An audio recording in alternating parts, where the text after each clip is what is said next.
Dear friends, as I promised you before, I am excited to announce the launch of my new horror channel. You'll find a variety of thrilling stories including Home Alone tales, ghost stories, and other diverse narratives that will take you on an exciting journey. I'll leave the channel link in the first comment below. I hope you subscribe and support the new channel. Share the link with your friends and don't forget to turn on notifications to stay updated with all new content. I never thought I'd end up in the heart of Alaska's wilderness.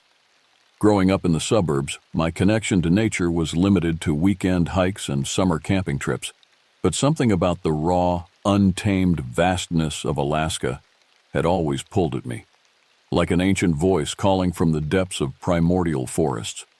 When the position opened at Denali National Park, I applied without hesitation.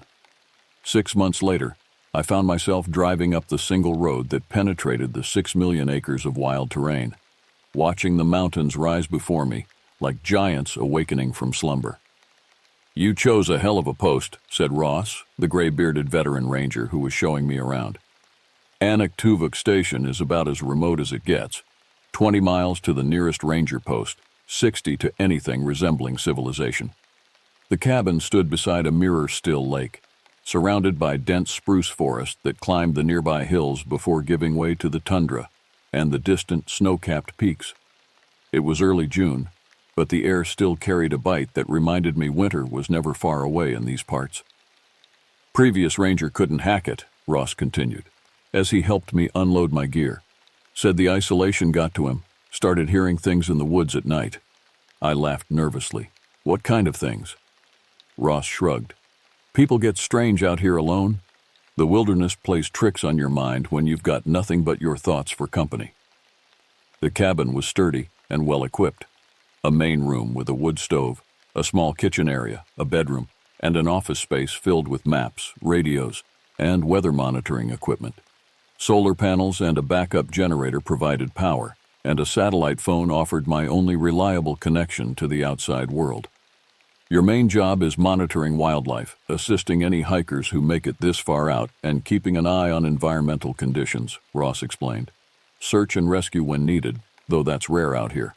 Most tourists stick to the main areas of the park." As Ross prepared to leave, he paused at the door. "One more thing. The locals, the few Athabascan elders who still live traditionally about 30 miles northeast, they call this area Nakani Tun, means the wanderer's territory. They don't come here if they can help it." "Why's that?" I asked. "Old stories," Ross said with a dismissive wave. "Every culture has them. Just respect the land and you'll be fine." After Ross left, I spent the evening organizing my supplies and familiarizing myself with the equipment. As darkness fell, I stepped onto the porch and gazed across the lake. The water reflected the first stars appearing in the deepening blue sky, and the silence was absolute. Then, from somewhere in the distant forest, came a sound, something between a howl and a deep, resonant call that echoed off the mountains. I told myself it was a wolf, though it sounded unlike any wolf I'd heard before. That night I slept fitfully, my dreams filled with shadows moving through trees and the sensation of being watched. My first weeks at Unexplained Station fell into a comfortable routine. Mornings were spent checking weather instruments and wildlife cameras, followed by patrol hikes along designated routes. I cataloged plant species, tracked animal movements, and documented everything in detailed reports transmitted back to headquarters. The isolation didn't bother me as much as I'd anticipated. There was a peace in the solitude, a chance to hear my own thoughts clearly for perhaps the first time in my life. The forest became my companion, its moods and rhythms familiar. It was during my third week that I found the first unusual track. I was hiking along the eastern shore of the lake when I noticed an impression in the mud near the water's edge. It resembled a human footprint, but was nearly 17 inches long and disproportionately wide. The toes were splayed, and there was a distinct arch. My first thought was that it must be a bear track, distorted by rain or melting snow. But studying it closer, I couldn't make it fit any known wildlife pattern I'd been trained to identify. I photographed it from multiple angles, took measurements, and made a plaster cast to send back to headquarters. That night, I consulted the station's field guides, but found nothing that matched what I'd seen. I entered the data in my report, attaching the photos with a note requesting identification assistance. 3 days later, I received a terse reply. Likely degraded bear track or hoax. No further investigation required. I should have let it go. But something about the dismissal bothered me. I'd been around bear tracks my entire career, and this was different. The next morning, I hiked back to the location, only to find that heavy rain had washed away any remaining evidence. As I stood there, a sensation crept over me, a prickling awareness of being observed. I scanned the tree line but saw nothing. Still, the feeling persisted as I made my way back to the cabin, causing me to repeatedly glance over my shoulder. That evening, while I sat on the porch watching the sunset paint the mountains in hues of orange and pink, the radio crackled to life. Unexplained Station, this is dispatch. We have a report of hikers overdue from the Calcin Ridge Trail. Last check-in was 3 days ago near your sector. Any sightings? I hadn't seen anyone in weeks. Negative, dispatch. No hikers in my area. Details on the missing party? 2 men, mid-30s, experienced backpackers on a 10-day trek. They should have checked in at Toklat River Station yesterday. I'll begin search patterns at first light, I promised. That night, the strange howling came again, closer this time. It started as a low moan that built to a bellowing cry, echoing across the lake. I stood at the window, straining to see through the darkness, when a movement caught my eye, a large shadow passing between trees at the forest's edge. I grabbed my flashlight and rifle, stepping cautiously onto the porch. The beam cut through the darkness but revealed nothing except the gently swaying branches. The howling had stopped, replaced by a silence so complete it seemed to press against my ears. As I turned to go back inside, my light swept across the ground near the cabin steps. There, pressed into the soft earth, was another footprint, identical to the one I'd found by the lake, but fresher, more defined. And it was headed toward the cabin. Dawn broke with a heavy mist hanging over the lake, transforming the landscape into something ethereal and unfamiliar. I prepared my search gear methodically: GPS, first aid kit, extra water, emergency rations, and my service rifle. The weight of responsibility settled on me as I plotted the most likely routes the missing hikers might have taken. The Calcin Ridge Trail was 15 miles northwest of my position, a challenging route that wound through dense forest before climbing above the tree line. If the hikers had strayed from the path or attempted a shortcut, they could easily have ended up in my sector. I radioed my search plan to dispatch before heading out, the coordinates of my intended search grid precisely noted. The morning air was sharp in my lungs as I set off, alert for any sign of human passage. Hours passed as I methodically swept through my designated area, calling out periodically and listening for any response. The forest was unusually quiet. No birdsong, no rustling of small animals in the underbrush. Just the sound of my own breathing and footsteps. Near midday, I reached a small clearing where a stream cut through the forest floor, and there, half hidden in the tall grass, I found a backpack. My pulse quickened as I approached. The pack was high quality, the kind serious backpackers use, and it had been torn open, its contents scattered. I photographed everything before examining the scene more closely. The damage to the pack didn't match bear or wolf patterns. It looked as if it had been ripped apart by powerful hands rather than claws or teeth. Among the scattered items, I found a wallet with ID. Michael Terrence, 34, from Anchorage. One of our missing hikers. I keyed my radio.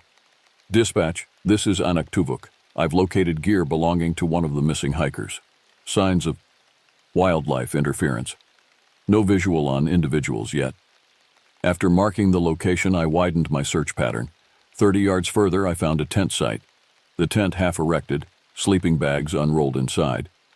A cooking stove was still set up, a pot of water now dry on its burner.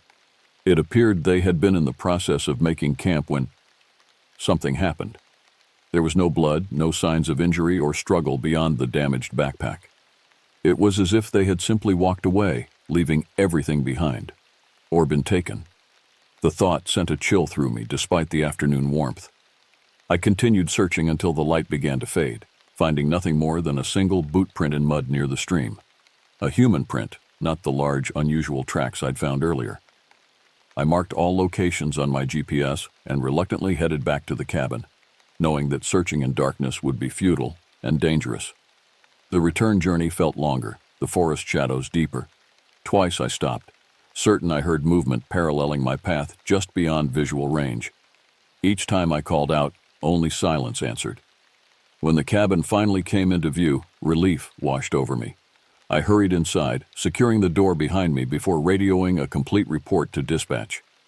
A search and rescue team would be helicoptered in at first light to continue the effort with more personnel. "Any theories on what happened?" the dispatcher asked. I hesitated, thinking of the torn backpack, the abandoned camp, the strange tracks I'd found days earlier. "Nothing concrete," I replied, "but something doesn't feel right." After signing off, I heated a simple meal and tried to relax. My muscles ached from the day's exertion, but my mind remained alert, processing everything I'd seen.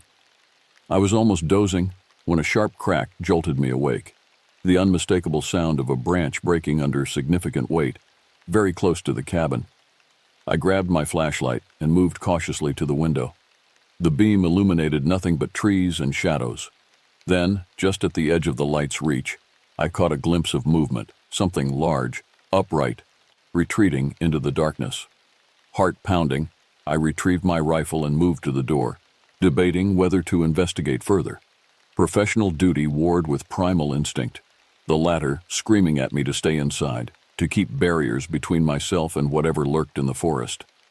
Another sound decided me, a low, rumbling growl, unlike anything I'd ever heard from wolf or bear. I secured the door's deadbolt and methodically checked every window, making sure each was locked. Sleep was impossible. I sat with my back to the wall, rifle across my lap, listening to the night sounds outside. Occasionally branches would crack or leaves would rustle, always just at the edge of the clearing surrounding the cabin. Whatever it was, it seemed to be circling, testing boundaries. Near dawn, exhaustion finally claimed me, and I dozed fitfully. I woke to sunlight streaming through the windows and the distant thrum of an approaching helicopter. The search team had arrived. 4 rangers and a wilderness paramedic comprised the team. Their leader, Hayes, was a stocky man with 20 years of Alaska experience etched into his weathered face. "Heard you found some interesting signs yesterday," he said after introductions were complete. I briefed them on everything I'd discovered, leading them to the map where I'd marked the significant locations. "What about these tracks you reported last week?" Hayes asked, his tone carefully neutral. "Find any more of those?" I described the fresh print I'd found near the cabin and the shadowy figure I'd glimpsed in the night. Hayes and the others exchanged looks I couldn't quite interpret. "We'll split into 2 teams, Hayes finally said. "You and Carver head back to where you found the backpack. The rest of us will work the area to the north. Radio check every 30 minutes. Carver was the youngest of the team, a female ranger with sharp eyes and a no-nonsense demeanor. As we hiked, she asked pointed questions about my time at the station, particularly about the strange tracks and sounds. "You know something," I said finally. "Something you're not telling me." Carver was silent for several steps before responding. "There have been incidents in this region before. Hikers gone missing, strange reports from people who come out of the backcountry. Most get written off as inexperience, exposure, wildlife encounters. But," I prompted when she didn't continue, "but some of us who've been around a while, we've seen things that don't add up. Hayes has a collection of plaster casts similar to what you described. Footprints too big for any known animal, too structured to be anything but bipedal. We reached the backpack location and began a more thorough search of the area. 2 hours in, Carver called me over to what looked like a game trail leading deeper into the forest. "Look at this," she said, pointing to a broken branch about 7 feet off the ground. Whatever broke this was tall, and here, she indicated scuff marks in the dirt. Something heavy passed through recently. We followed the trail for nearly a mile before it opened onto a rock field. And there, clear as day in a patch of mud, was a line of tracks. The same oversized humanoid footprints I'd found by the lake. Only these were fresher, more defined. Carver photographed them silently, her expression grim. When she finally spoke, her voice was tight. "We should head back. Report this to Hayes." But as we turned to retrace our steps, the radio crackled with Hayes' urgent voice. "All units return to base immediately. Weather system moving in fast. Helicopter extraction in 30 minutes." Looking up, I could see dark clouds gathering over the mountains, advancing quickly. In Alaska, weather changed with deadly speed, and being caught in a storm in the backcountry was a risk no ranger took lightly. We double-timed it back, the first fat raindrops beginning to fall as the cabin came into view. The helicopter was already there, rotors spinning, the pilot gesturing urgently for us to hurry. "What about the missing hikers?" I shouted to Hayes over the roar of the engine. "Search suspended until weather clears," he shouted back. "You're coming out with us." I hesitated, looking back at the cabin. "My post, director's orders. No one stays out here alone until we know what's going on." The storm hit in earnest as we lifted off, the helicopter bucking in the violent wind. Through the rain-streaked window, I watched my cabin grow smaller below us, a lone outpost in the vastness of the wilderness. And just before the clouds obscured my view completely, I saw something emerge from the tree line near the cabin, a large, dark figure standing upright watching our departure. The debriefing at park headquarters was tense.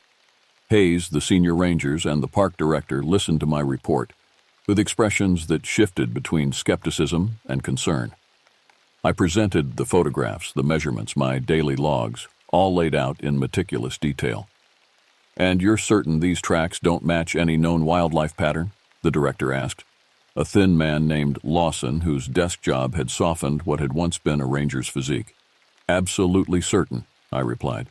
"I've worked with bear, moose, and wolf tracks extensively.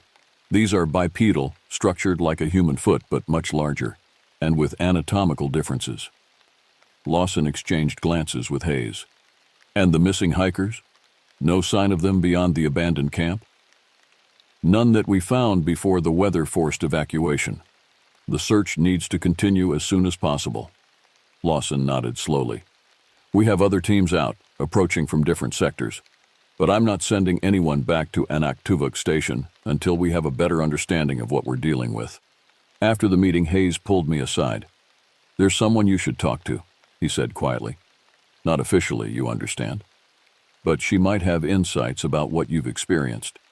That's how I found myself driving through the small town of Healy, following Hayes' directions to a modest house on the outskirts. An elderly native Alaskan woman answered the door, her face deeply lined, but her eyes sharp and alert.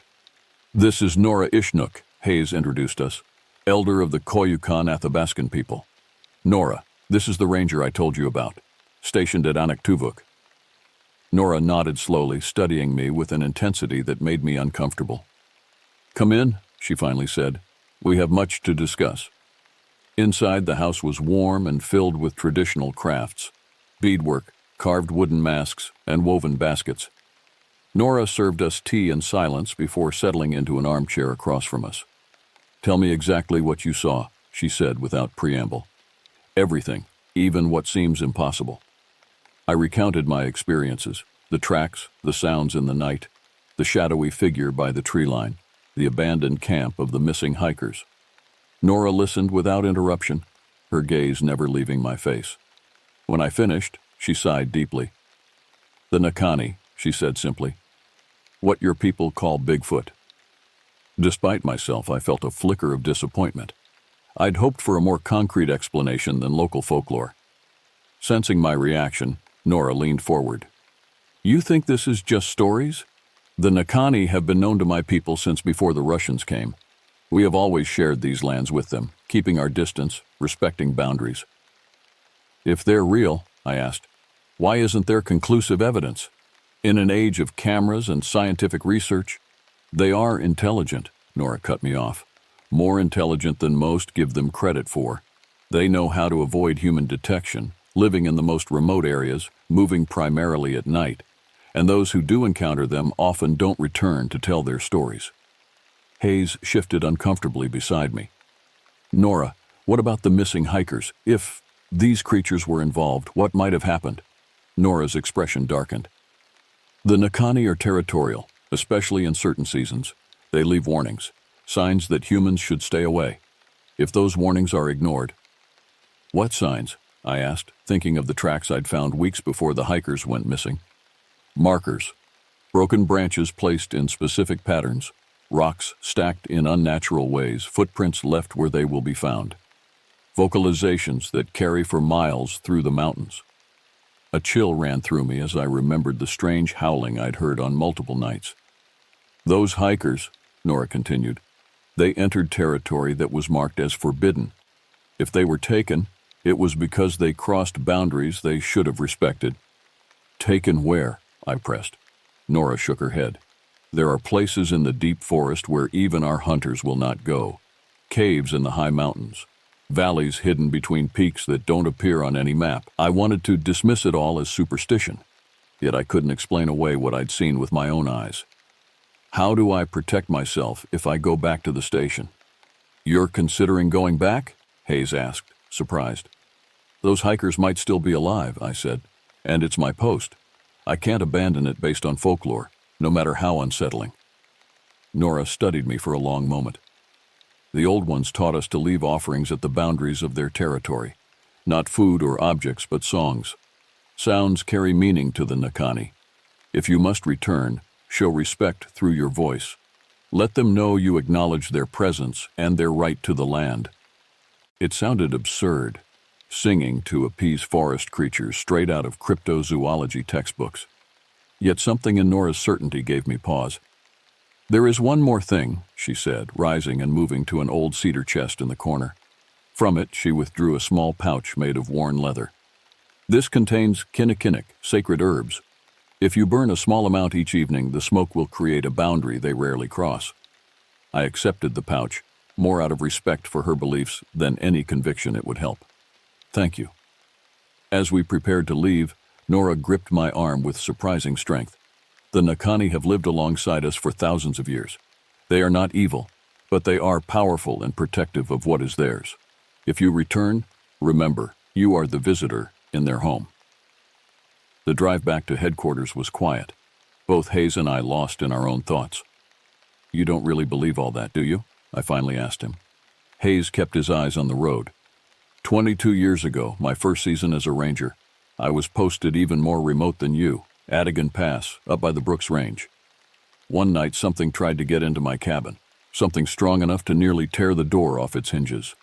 He paused, his knuckles white on the steering wheel. I fired a warning shot through the window. There was a scream, not animal, not fully human either. Next morning I found blood on the steps. A lot of blood. I followed the trail for about 100 yards before it disappeared at the river. Did you report it? Of course, a wildlife officer came out, took samples of the blood. The results came back inconclusive. Primate blood, but not matching any known species. The report was filed away and forgotten. We drove in silence for several more miles. I'm going back to Anaktuvuk, I said finally. Those hikers might still be out there. Hayes nodded slowly. I figured you would. But you won't be going alone. I've requested temporary reassignment to your station. Director approved it this morning. Relief washed over me, followed quickly by determination. With two of us at the station, we could conduct a more thorough search and maintain better security at night. We fly back tomorrow, weather permitting, Hayes continued. Pack heavy. No telling how long we'll be out there. That night, alone in my quarters at headquarters, I researched everything I could find about Bigfoot encounters in Alaska. Most accounts were easily dismissible. Tourist exaggerations, obvious hoaxes, or misidentifications of known wildlife.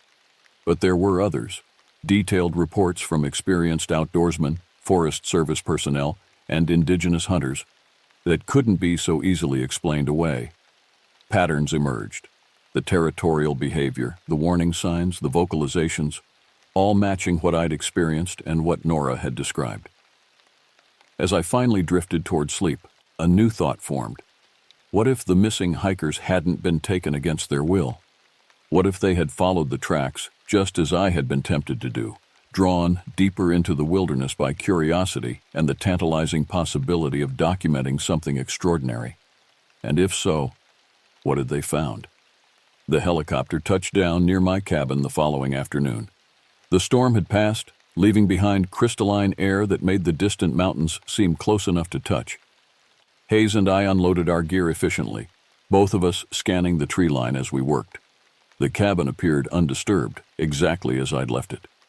Still, Hayes insisted we check every room, every cabinet, and the perimeter before settling in. Nothing was amiss, but the feeling of being watched returned as soon as we stepped outside. "We'll begin the search at first light," Hayes said as we prepared a simple dinner. "Focus on the area where the hikers' camp was found, then expand outward in a spiral pattern." I nodded, trying to focus on practical matters, rather than the memory of that dark figure I'd glimpsed watching the helicopter depart days earlier. "I've marked all the locations where I found unusual tracks. We should check those areas for fresh sign as well." After dinner, as darkness gathered outside, I remembered Nora's gift. Feeling slightly foolish, I opened the leather pouch and sprinkled a small amount of the dried herbs into a metal bowl. The pungent aroma filled the cabin as it smoldered. Hayes raised an eyebrow but made no comment, busying himself with checking our equipment for the next day's search. We established a watch schedule for the night, 4 hours on, 4 off. I took the first shift, sitting by the window with the lights dimmed, watching the moonlight create silver patterns on the lake's surface.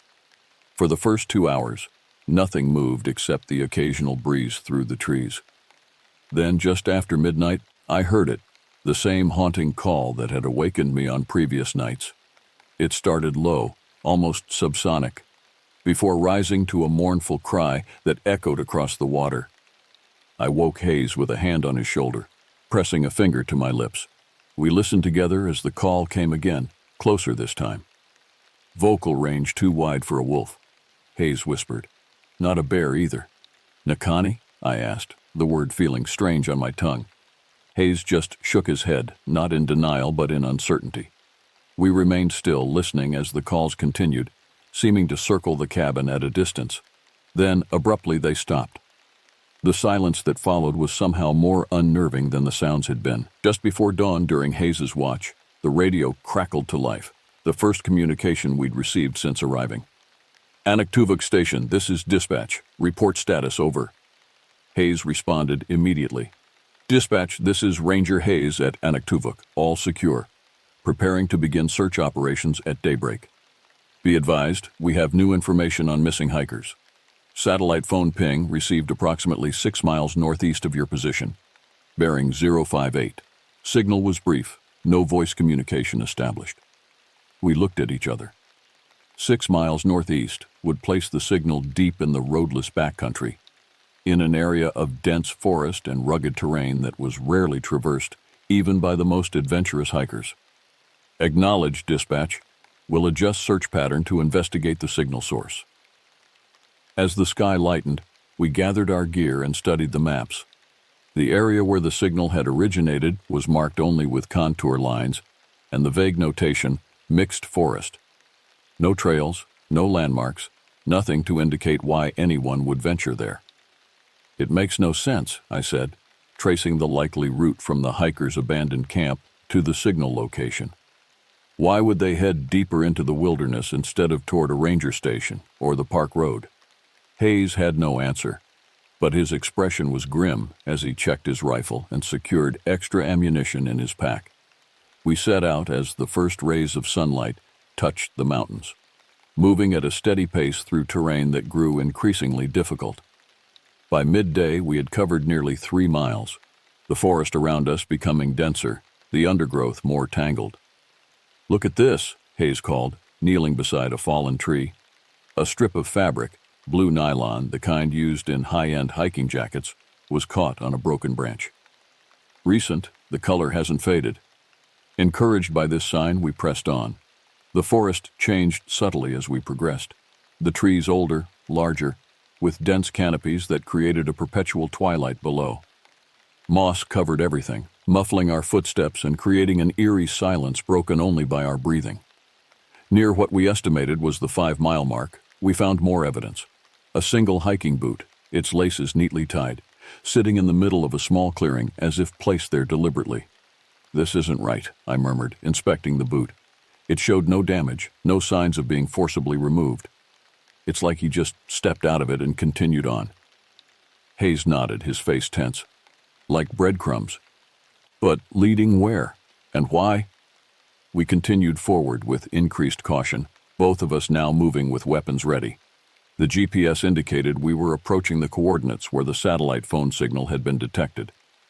The forest opened suddenly into a clearing dominated by a massive, wind-twisted spruce.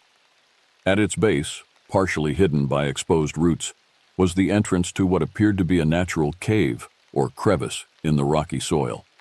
And there, propped against the tree trunk, was a satellite phone. Hayes approached it carefully while I covered him, scanning the surrounding forest. The phone was intact, its battery still showing half charge. Hayes pressed a button and the screen illuminated. Last outgoing call attempt was 3 days ago, he reported. Duration 9 seconds, not long enough to establish voice communication. Why leave it here? I wondered aloud. And where are they? Hayes didn't answer, his attention fixed on something at the base of the tree. He crouched, pushing aside fallen needles to reveal marks carved into the trunk. 3 parallel lines intersected by a 4th, forming a symbol I didn't recognize. I've seen this before, Hayes said quietly. In the Brooks Range, the old hunters called it a boundary marker. A sound from the forest edge made us both turn sharply. A deliberate breaking of a branch like a warning. We're being watched, I whispered, scanning the shadows between the trees. Hayes nodded almost imperceptibly, slowly rising to his feet. We need to make a decision. Continue toward that cave or head back before we lose daylight. The rational choice was clear. 2 rangers, minimal backup, an unknown situation with potential danger. Protocol dictated we retreat, report our findings, and return with a larger, better-equipped team. Yet something held me there. The satellite phone placed so deliberately, the strange symbol, the sense that the missing hikers had been drawn here just as we had been. If they had entered that dark opening, what had they found? We can't leave without knowing, I said finally, but we should document everything first in case. I let the sentence hang unfinished. Hayes didn't argue. We photographed the scene methodically, the phone, the symbol, the cave entrance, and recorded our coordinates with redundant devices. Hayes made a brief radio call to dispatch, reporting our location and findings. Be advised, we are investigating a potential shelter location. We'll report again in 30 minutes. The cave entrance was larger than it had first appeared, easily big enough for a person to enter while crouching. A cool draft flowed from its depths, carrying a musty, unfamiliar scent. I switched on my flashlight, its beam cutting through the darkness to reveal a rough tunnel that descended at a gentle angle. The walls showed signs of both natural formation and deliberate modification. Sections had been widened or smoothed by tools. Someone's been maintaining this, Hayes observed, running his hand along a suspiciously even section of wall. We proceeded cautiously, backs slightly hunched in the confined space. The tunnel widened after about 30 feet, opening into a larger chamber where we could finally stand upright.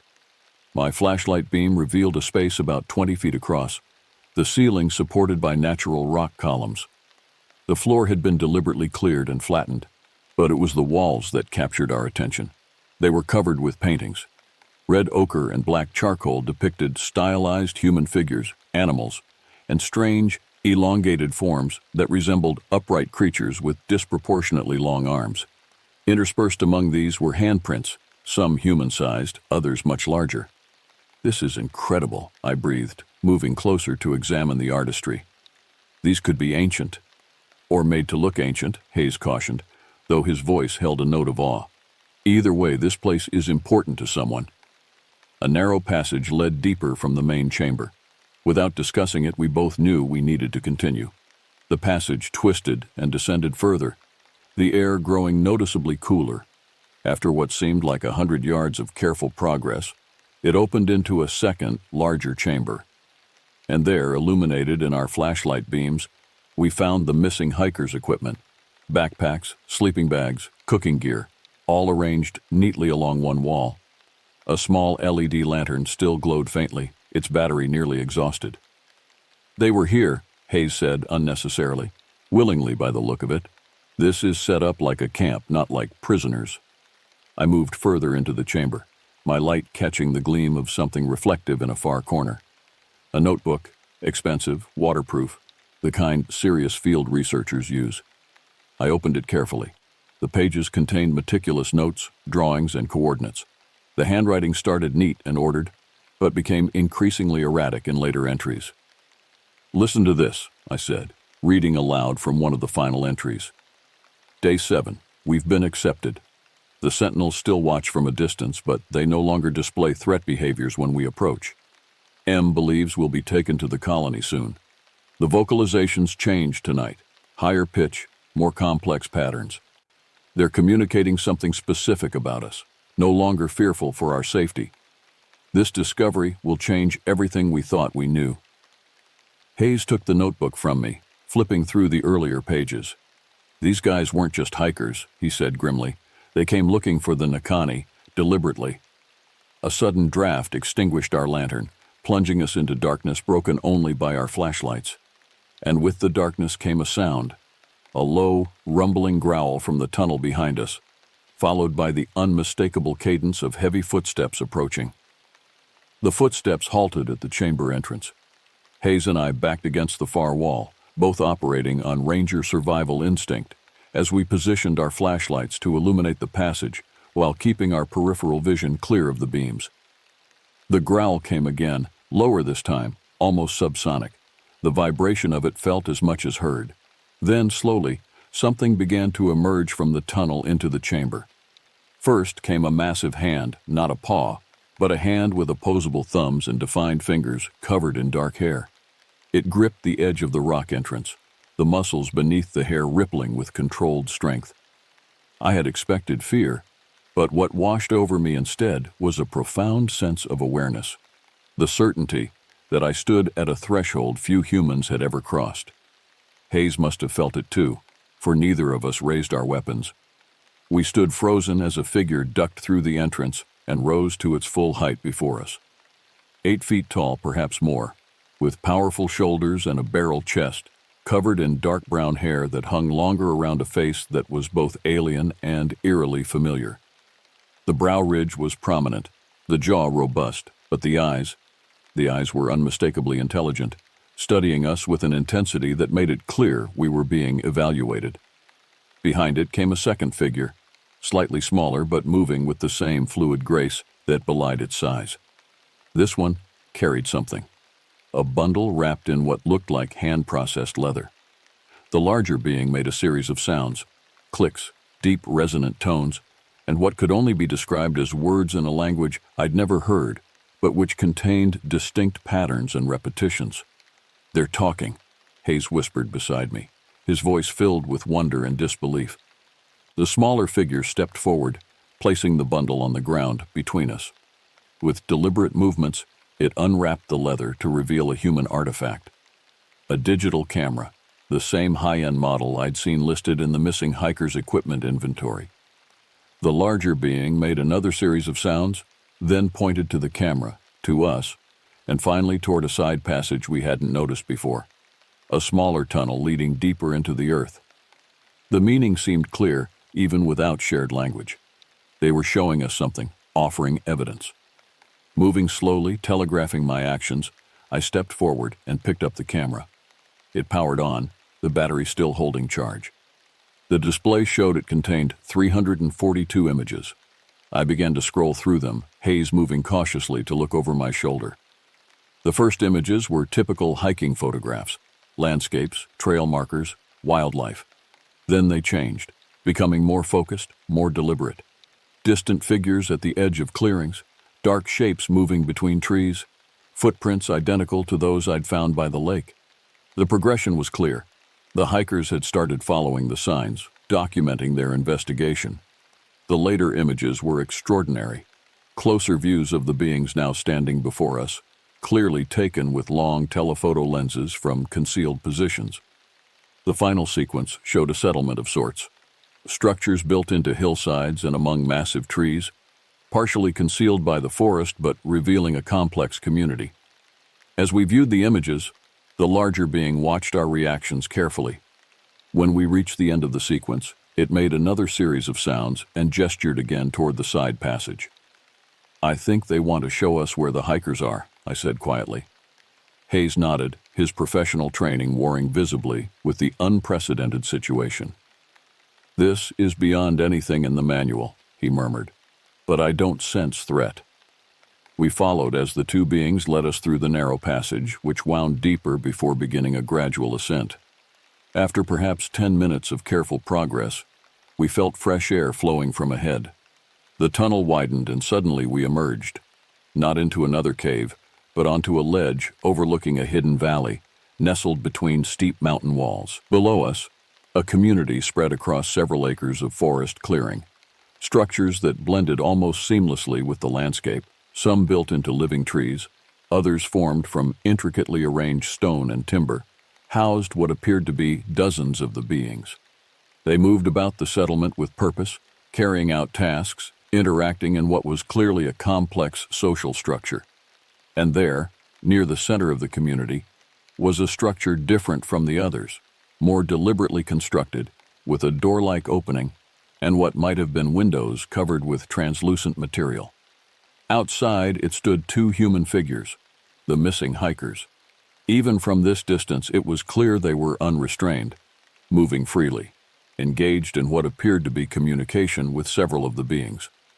One held a notebook, probably the companion to the one we'd found, and was making notes or drawings as the other operated what looked like a small recording device. "They're not captives," Hayes said, his voice a mixture of relief and confusion. "They're researchers." The larger being that had led us here made a descending series of vocalizations that somehow conveyed both affirmation and warning. It pointed to the hikers, then to us, then swept its arm across the valley in a gesture that encompassed the entire community. Finally, it placed a massive hand over its chest and bowed its head slightly. The meaning seemed clear. "They are here by choice. You may join them or return. This place is ours, but we are sharing it." Hayes and I exchanged glances, years of ranger training and wilderness experience, providing no protocol for this situation. "We need to make contact with those hikers," Hayes said finally. "Confirm they're here willingly, that they're safe." I nodded, but hesitated before following our guides down the path toward the settlement. "Hayes," I said quietly, "if we go down there, this changes everything, not just for us but for them." I nodded toward the community below. "Once this becomes known—" "Who says it becomes known?" Hayes interrupted, his expression deadly serious. "You saw what those hikers found. They didn't stumble on this place. They were searching for it specifically, and they chose to stay." "You're suggesting we what?" "Don't report this. That's against every regulation. I'm suggesting we gather all the facts before making decisions that can't be unmade," Hayes replied. "These beings have existed alongside us for who knows how long, deliberately staying hidden. There must be a reason." As we debated, the smaller being that had accompanied us made a sound of impatience and gestured again toward the path. The decision couldn't be delayed. I thought of Nora's words about respecting boundaries, about the long history of coexistence based on mutual distance. I thought of what would happen if this valley were to appear on official reports. The researchers, the media, the inevitable disruption of a community that had clearly gone to great lengths to remain separate from human society. "We talked to the hikers," I said finally. "We confirm they're safe and here by choice. Then we decide." The path down to the settlement was well maintained, with steps carved into steeper sections. As we descended, more of the beings became aware of our presence. Some retreated into structures, while others moved closer, curiosity overcoming caution. The hikers spotted us when we were about halfway down. One, a tall man with a red beard who matched the ID photo of Michael Terrence, raised his hand in greeting but made no move to approach us. His companion, a shorter man with close-cropped dark hair, watched our approach with visible apprehension.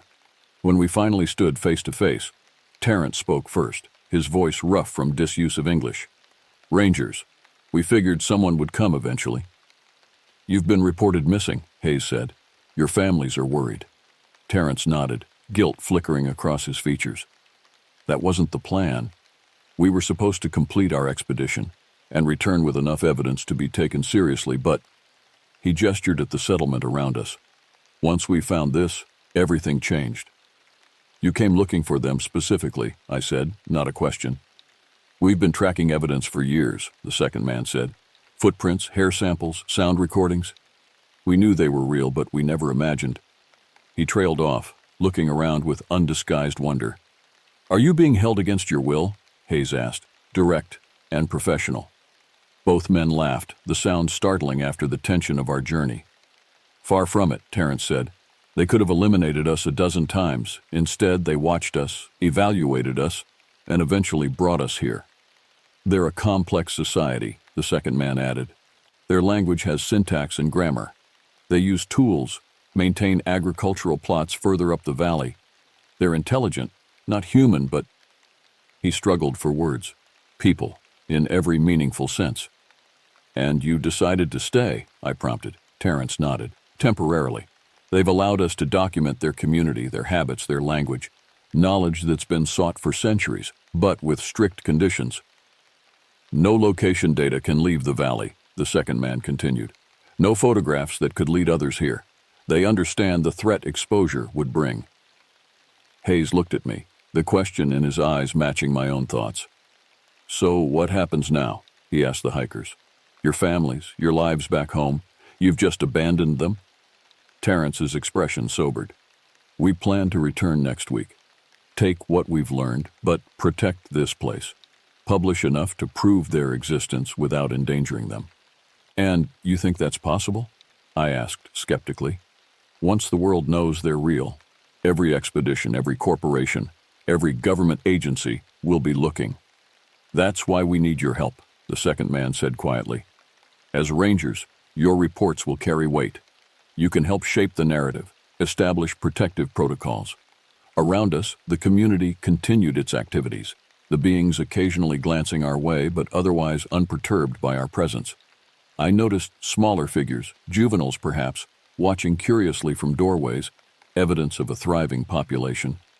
We need to discuss this, Hayes said finally. Alone. The hikers nodded understanding, and we moved a short distance away, both of us overwhelmed by the implications of what we discovered. If we report this fully, I said quietly, this place will be overrun within weeks. Study teams, media, thrill seekers. There's no way to keep it contained. Hayes nodded grimly. And if we don't report it, we're violating our oaths as rangers, risking our careers, possibly breaking laws. We stood in silence, the weight of the decision pressing down on us. Around us, the hidden valley continued its ancient rhythms, a parallel world that had existed alongside our own, unknown, undisturbed. There's a third option, I said finally. We report finding the hikers alive and well. We state they were conducting research but got disoriented in the backcountry. Technical truth, omitting the critical details. And this place? Hayes gestured at the settlement. Remains their secret to keep, I replied, at least until humanity is ready to make contact without destroying what we discover. Hayes was silent for a long moment, his ranger's integrity visibly wrestling with the unprecedented ethical dilemma. The hikers would have to agree to maintain the story, he said finally. I think they already understand the stakes, I replied. We returned to where Terrence and his companion waited, the larger being that had first led us into the chamber standing nearby, observing our interaction with unnerving intelligence. We'll help you get back, I told the hikers. Report that you were conducting research, got disoriented, but survived on your own until we found you. No mention of... I gestured at the settlement. Relief washed over their faces. That's what we were hoping you'd say, Terrence admitted. We need time to figure out how to share this discovery responsibly, if at all. We leave in the morning, Hayes said firmly. Your families deserve to know you're safe. As night fell over the valley, we were offered shelter in the structure that had been provided to the hikers. Around us, the community continued its life. Sounds of their language, glimpses of their social interactions, evidence of a civilization that challenged everything we thought we knew about our place in the world. Before sleep claimed me, I stepped outside to look at the stars visible between the mountain peaks that had hidden this valley for perhaps thousands of years.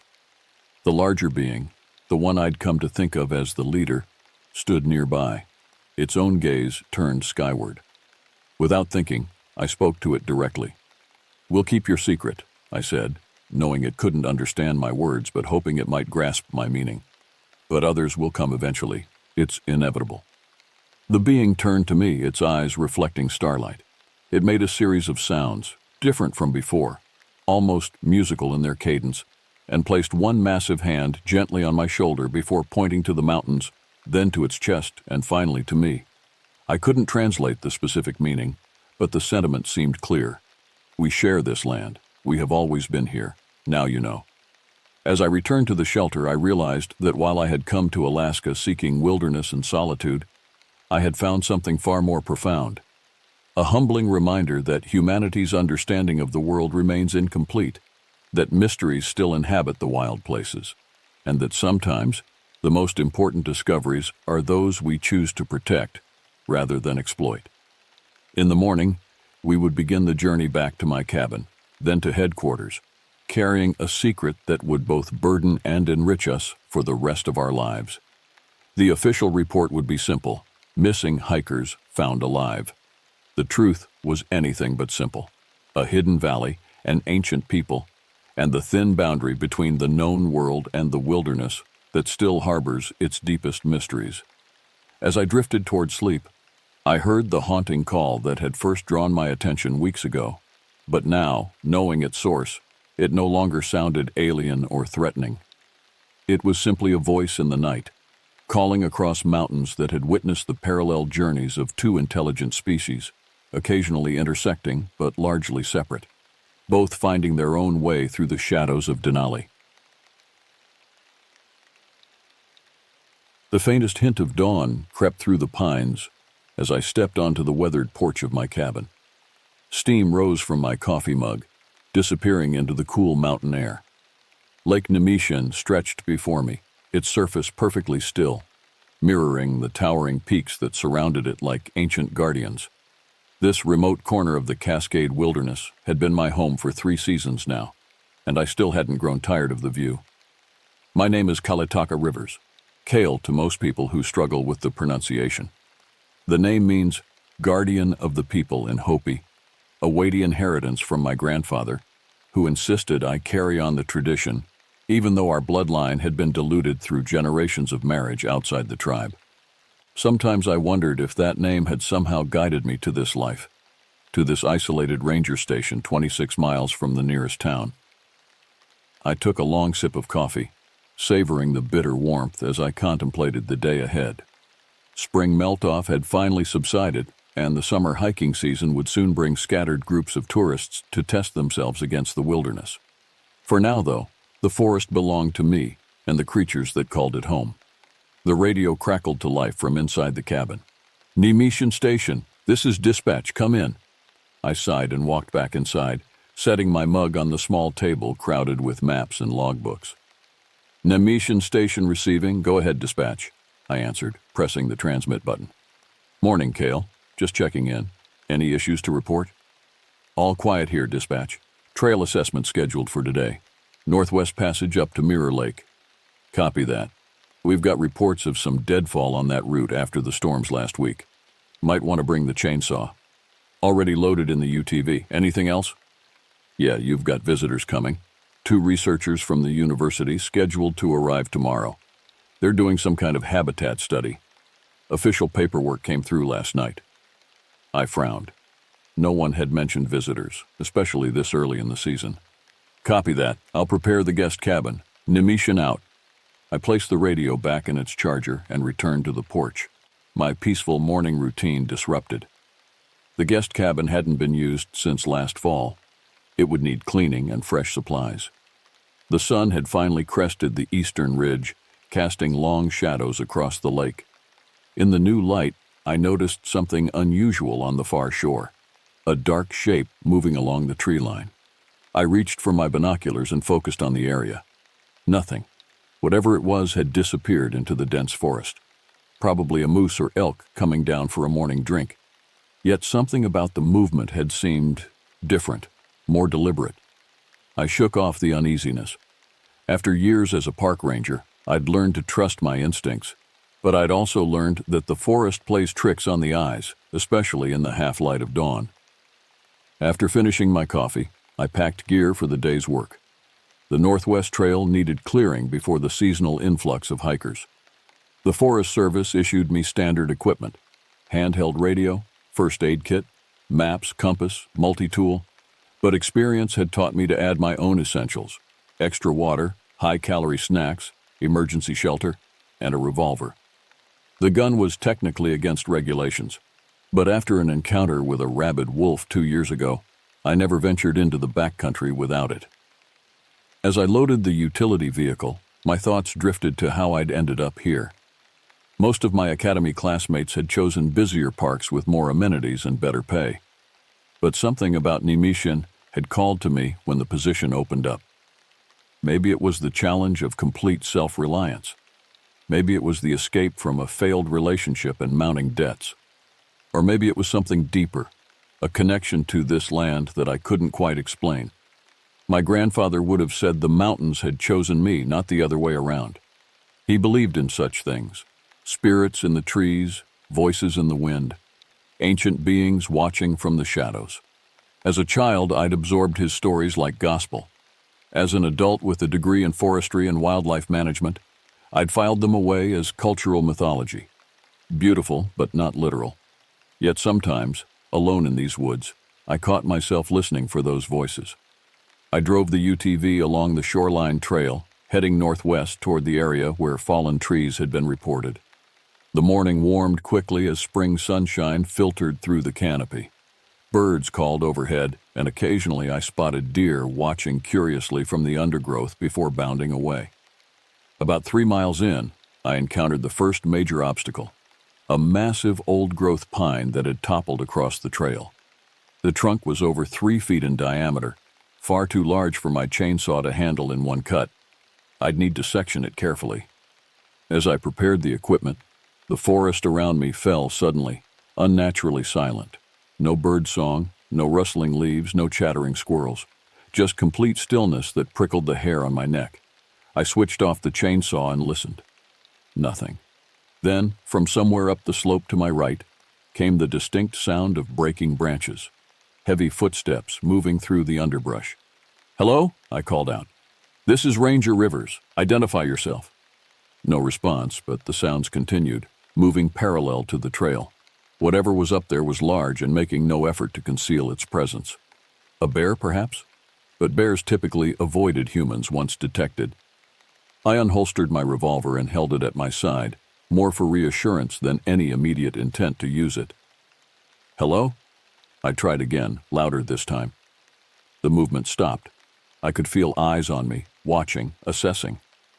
I scanned the dense forest but saw nothing unusual among the trees and shadows. Then came a smell, musky, wild, unlike anything I'd encountered before. Not the familiar scent of bear or moose or any woodland creature I knew. This was different, primal. For several long minutes I stood motionless, weapon ready, senses straining. Gradually birds resumed their calls, tentatively at first, then with growing confidence. The presence, whatever it was, had moved on. I let out a breath I hadn't realized I was holding. Logical explanations filled my mind. A moose or elk I hadn't properly identified. Perhaps even a woodland bison that had wandered from the reintroduction area 50 miles north. Yet none of these explanations felt right. With unsteady hands, I started the chainsaw again and turned my attention back to the fallen tree. But the sense of being watched never fully subsided. By late afternoon, I'd cleared 3 major blockages and numerous smaller branches from the trail. The work had been physically demanding, but mentally soothing. The kind of tangible accomplishment that had drawn me to this job in the first place. As I headed back toward the station, dark clouds began gathering over the western peaks. A spring storm was rolling in, earlier than the weather report had predicted. I pushed the UTV a little faster, hoping to reach the cabin before the downpour. I was about a mile from the station when I spotted fresh tracks crossing the trail. Large, human-like footprints pressed deep into the soft earth. I stopped the vehicle and knelt to examine them more closely. The prints were unlike any human boot I'd ever seen. Elongated, nearly 18 inches in length, with 5 distinct toe impressions. Too large for a person, but too structured for a bear. I took photos with my phone and used my hand for scale. The stride length between prints was enormous, suggesting whatever made them stood well over 7 feet tall. A joke, perhaps? Some hiker with homemade Sasquatch feet playing games? But we'd had no reports of visitors in this area for weeks, and the tracks appeared fresh, made within the last few hours. Thunder rumbled in the distance as I followed the tracks with my eyes. They emerged from the dense forest to my left, crossed the trail, and disappeared into the undergrowth, heading toward the lake, toward my cabin. The first heavy raindrops began to fall as I climbed back into the UTV. By the time I reached the station, the storm had arrived in full force, rain hammering the metal roof and wind howling through the pines. I quickly secured the vehicle and equipment, then made a dash for the cabin's porch. As I reached for the door handle, I glanced back toward the tree line where I'd seen movement that morning. For a split second, illuminated by a flash of lightning, I thought I saw a tall, dark figure standing among the pines, watching me. Then darkness returned, and it was gone.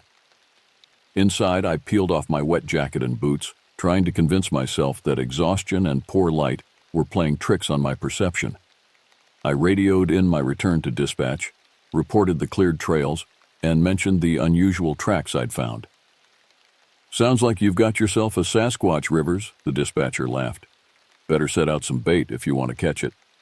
"Very funny," I replied, though I couldn't muster much humor. "I'm sending photos. Have wildlife take a look, would you?" "Will do. Stay dry up there. Storm's supposed to clear by morning." After signing off, I built a fire in the small wood stove and prepared a simple dinner. The guest cabin would have to wait until tomorrow. As I ate, I found myself repeatedly glancing out the windows into the darkness, searching for, what? A creature from my grandfather's stories? I'd always prided myself on rational thinking, on scientific explanations for natural phenomena. Yet here I was, jumping at shadows and imagining monsters in the woods. I needed to get hold of myself before the researchers arrived. The last thing I wanted was to come across as some superstitious forest dweller spouting tales of woodland creatures. Still, as I prepared for bed that night, I checked that my revolver was loaded and within reach. And for the first time since taking the position at Nemeshian Station, I locked the cabin door. Sleep came reluctantly, punctuated by vivid dreams of being pursued through endless forests by something I couldn't see, but knew was there. Always just behind me, always gaining ground. Each time I jerked awake, the storm still raged outside, and somewhere beneath the howling wind and pounding rain, I could have sworn I heard something moving around the cabin, testing the windows, searching for a way in. By morning, both the storm and my night terrors had passed. Sunlight streamed through the windows, revealing a peaceful scene that made my fears seem ridiculous in retrospect. I laughed at myself as I prepared breakfast. Wildlife encounters were part of the job, and after years of experience, I should know better than to let imagination run wild. After eating, I headed out to prepare the guest cabin for the arriving researchers. The small structure stood about 50 yards from my own quarters, positioned to offer privacy while remaining close enough for convenience and safety. It was a simple design: one room with 2 beds, a small kitchenette, and basic bathroom facilities. As I approached, I noticed immediately that something was wrong. The door stood ajar, though I was certain I'd secured it last fall. Inside, chaos greeted me. Bedding had been pulled from the mattresses, cabinet contents scattered across the floor, the small table overturned. My first thought was vandals, perhaps hikers who'd found the remote cabin and decided to leave their mark. But there had been no reports of anyone in the area, and the electronic trail register at the wilderness boundary hadn't recorded entries in weeks. Then I noticed the strange, musky scent I'd encountered on the trail the previous day. It permeated the cabin, stronger here in the enclosed space, and on the wooden floor, partially obscured by the scattered debris, were muddy prints, the same enormous, toe-distinguished impressions I'd photographed. Whatever had left those tracks on the trail had visited the guest cabin during the night. Not a bear rummaging for food, not vandals seeking thrills. Something else, something that moved with purpose. I backed out of the cabin, suddenly aware of how exposed I felt. The rational part of my mind insisted there must be a logical explanation. But another part, perhaps the part that had listened to my grandfather's stories, whispered that some things in these ancient forests defied conventional understanding. As I stood there, torn between conflicting instincts, my radio crackled to life. "Nemetian Station, this is dispatch." I retrieved the radio from my belt with unsteady hands. "Go ahead, dispatch." "Just got word your university visitors will be arriving earlier than expected. They're already on the access road, should reach you within the hour." I looked back at the ransacked cabin, then at the surrounding forest that suddenly seemed full of watching eyes. "Copy that," I replied, my voice remarkably steady given the circumstances. "I'll be ready." But I wasn't ready, not for what had happened during the night, and certainly not for what would follow in the days ahead. As I hurried back to my cabin to retrieve cleaning supplies, I couldn't shake the feeling that something had changed in my peaceful wilderness domain. Something had arrived at Lake Nemetian, something that didn't appear in any wildlife management handbook or ranger training program. And it knew I was here. The researchers arrived just as I finished making the guest cabin presentable. I'd worked frantically to restore order, all the while trying to formulate a reasonable explanation for what had happened. Breaking and entering by wildlife seemed the most logical approach, though it didn't account for all the details.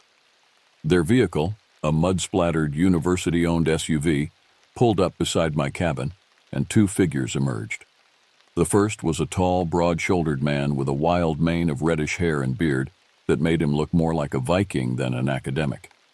The second was a slender woman with dark skin and close-cropped black hair, moving with the precise efficiency of someone who valued function over form. "Ranger Rivers," the woman approached with an outstretched hand. "I'm Dr. Maya Okalik. This is my colleague, Dr. Ian Donnelly." Her handshake was firm, her accent distinctly Canadian, specifically Inuit, I guessed, though I wasn't certain. "Welcome to Nemetian Station," I replied, shaking hands with both of them. "Call me Cale. Everyone does." "G'day, mate," Donnelly said with an unmistakable Australian inflection that seemed at odds with his Norse appearance. "Beautiful spot you've got here. Reminds me of Tasmania, minus the deadly everything." I helped them unload their surprisingly extensive equipment: cameras, recording devices, sample collection kits, and several unmarked metal cases that Dr. Okalik handled with particular care. "Your paperwork mentioned habitat studies," I said, curiosity getting the better of me. "What exactly are you researching?" The two exchanged a quick glance before Okalik answered. "We're conducting bioacoustic monitoring of wilderness environments," she said, "studying how sound propagates through different forest densities, and what that tells us about ecosystem health."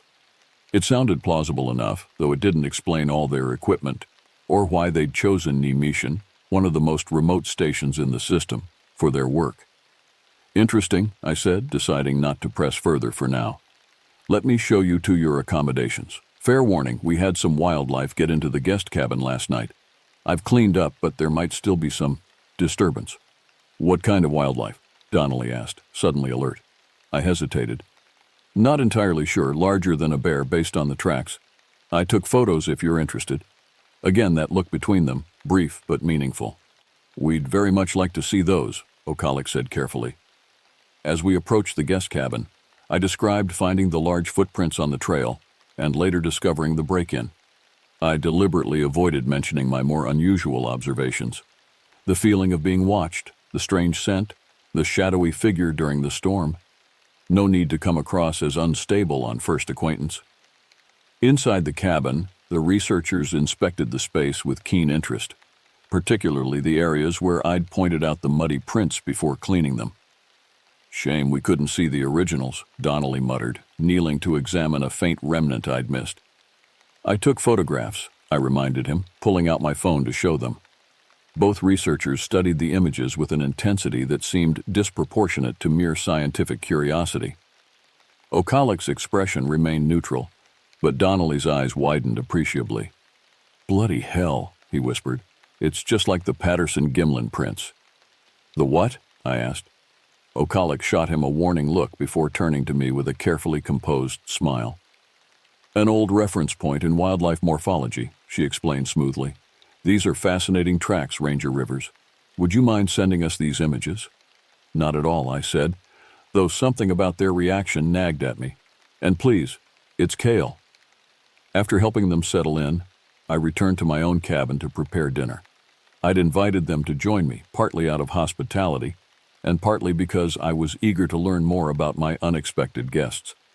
As I chopped vegetables for a stew, my mind kept returning to Donnelly's comment and Okalik's quick intercession. Patterson-Gimlin wasn't a term I recognized from my wildlife management training. I opened my laptop and searched the phrase. The results were unexpected. Patterson-Gimlin referred to a famous or infamous film from 1967, purportedly showing a female Bigfoot walking along a creek bed in Northern California. The footage had been debated for decades by cryptozoologists and skeptics alike. These weren't ordinary wildlife researchers. They were Bigfoot hunters. The realization both amused and concerned me. On one hand, it explained their interest in the tracks and their elaborate equipment. On the other, it meant they'd been less than forthcoming about their true purpose here. When they arrived for dinner, I decided on a direct approach. "So," I said as I served the stew, "when were you planning to tell me you're looking for Sasquatch?" Donnelly choked on his first spoonful, while Okalik's expression flickered briefly before settling into resignation. "What gave us away?" she asked. Patterson-Gimlin. I looked it up. I sat across from them at my small table. "Your university paperwork doesn't mention cryptozoology." Okalik sighed. "Because it wouldn't have been approved if it did. Look, we are legitimate researchers. I have a PhD in evolutionary biology, and Ian is a wildlife biometrician. We're just exploring unconventional hypotheses. With university funding." "The bioacoustic monitoring is real," Donnelly interjected, recovering from his surprise. "We're genuinely collecting that data. It's just not our only interest." I considered this as I ate. On a practical level, their actual research focus didn't much matter to me as long as they followed wilderness regulations and didn't disturb the environment. And if I were being honest, I was relieved their interest aligned with my recent experiences. It made me feel less like I was losing my grip on reality. "All right," I said finally. "I appreciate the honesty, and as it happens, you might find Naimishan particularly interesting at the moment." I proceeded to tell them everything. The sensation of being watched, the unnatural silence in the forest, the musky odor, and the shadowy figure during the storm. As I spoke, their initial embarrassment transformed into keen attention. "How long have you been stationed here?" Okalik asked when I finished. 3 seasons. This will be my 4th summer." "And you've never experienced anything like this before?" I shook my head. "Nothing this deliberate.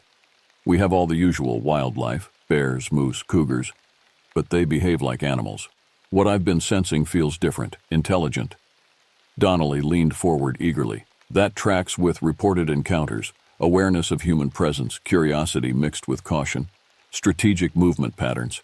These aren't simple animals.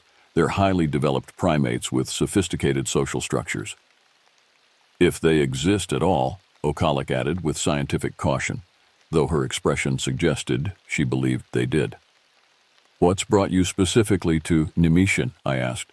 "There must be hundreds of remote areas where a Bigfoot could potentially live." The researchers exchanged another of their communicative glances before Okalik answered. "We've been tracking reports across the Pacific Northwest for years.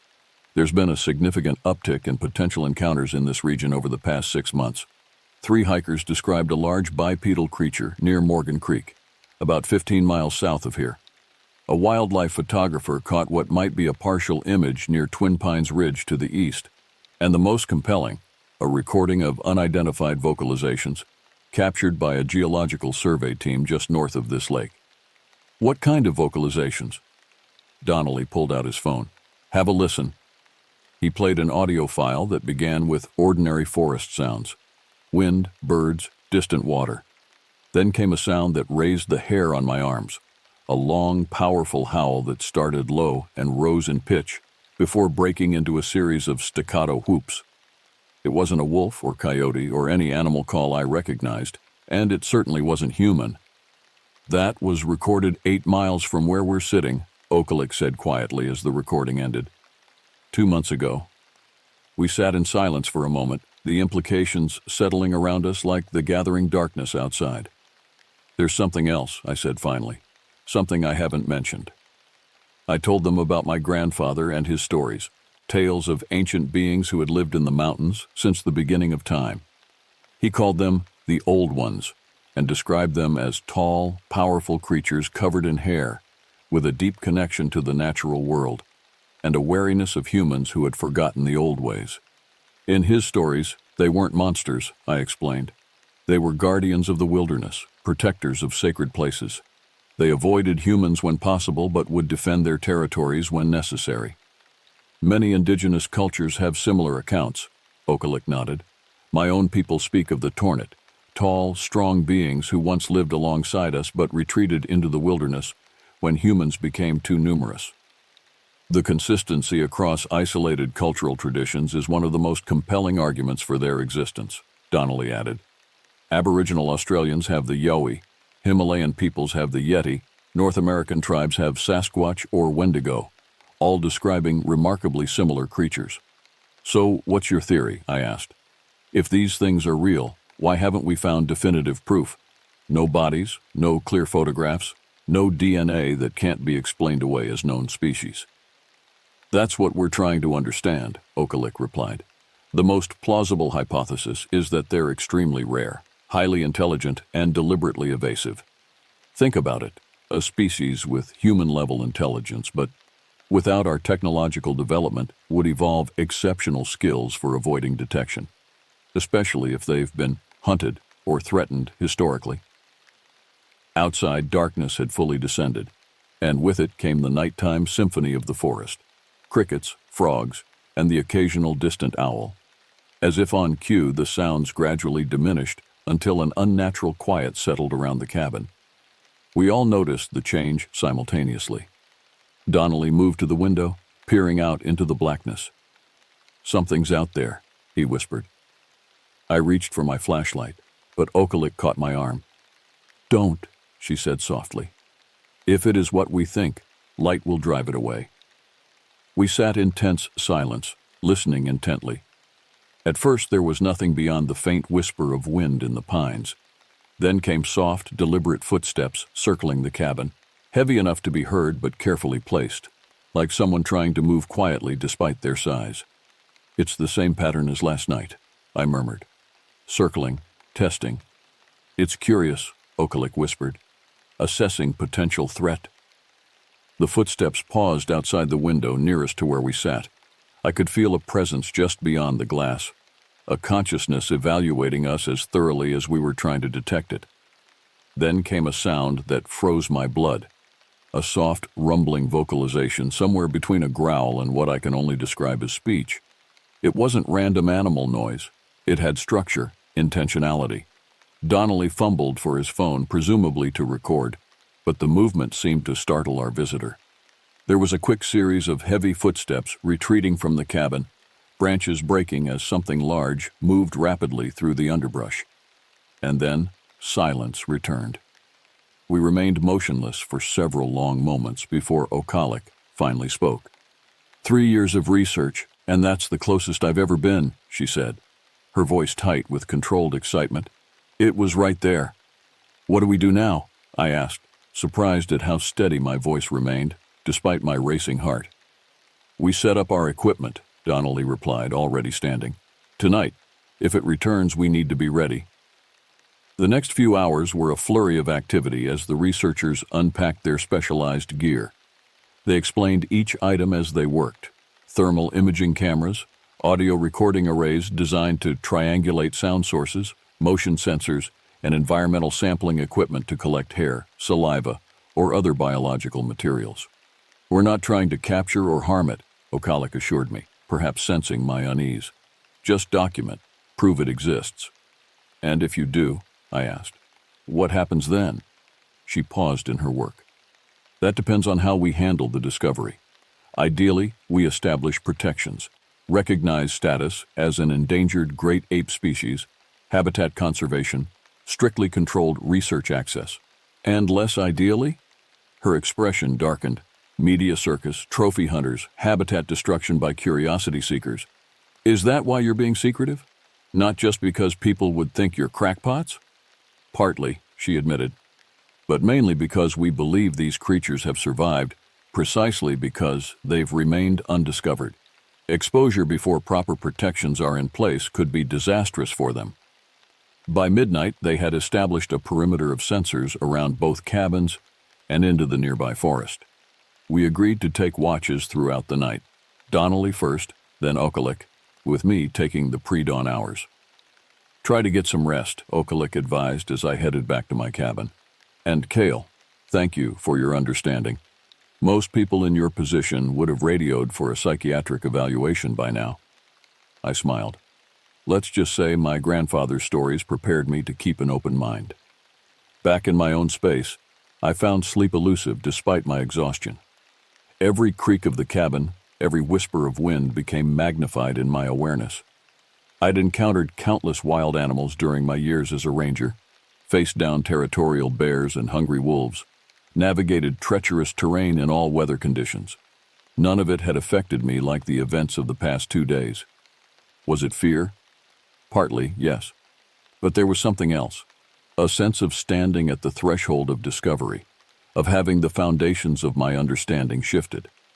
If Okalik and Donnelly were right, if the tracks and sounds and shadowy glimpses pointed to the existence of an undocumented hominid species, it would rewrite our understanding of evolutionary history. And on a more personal level, it would mean my grandfather's stories, dismissed by so many as mere folklore, contained profound truth. My watch came at 4 a.m. I relieved Okalik, who reported nothing unusual during her shift. The monitoring equipment showed only expected wildlife movements, deer coming to the lake to drink, nocturnal rodents going about their business. The eastern sky was just beginning to lighten when one of the thermal sensors at the edge of their array triggered an alert. I watched the monitor as a large heat signature moved slowly along the lakeshore, well beyond normal human height. Dr. Okalik, Dr. Donnelly, I called quietly. We've got something. They emerged from the guest cabin quickly, still wearing their clothes from the previous day. Donnelly took control of the monitoring equipment, while Okalik grabbed a high-powered spotting scope. Location? She asked tersely. Northeastern shoreline, moving south, I replied. About 600 yards out.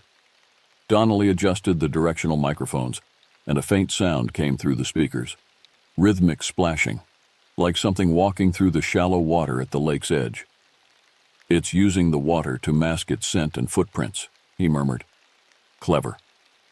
Through the scope, Okalik tracked the heat signature as it moved. Dawn was breaking rapidly now, the forest emerging from darkness into the gray half-light that precedes sunrise. I've got visual, she whispered excitedly.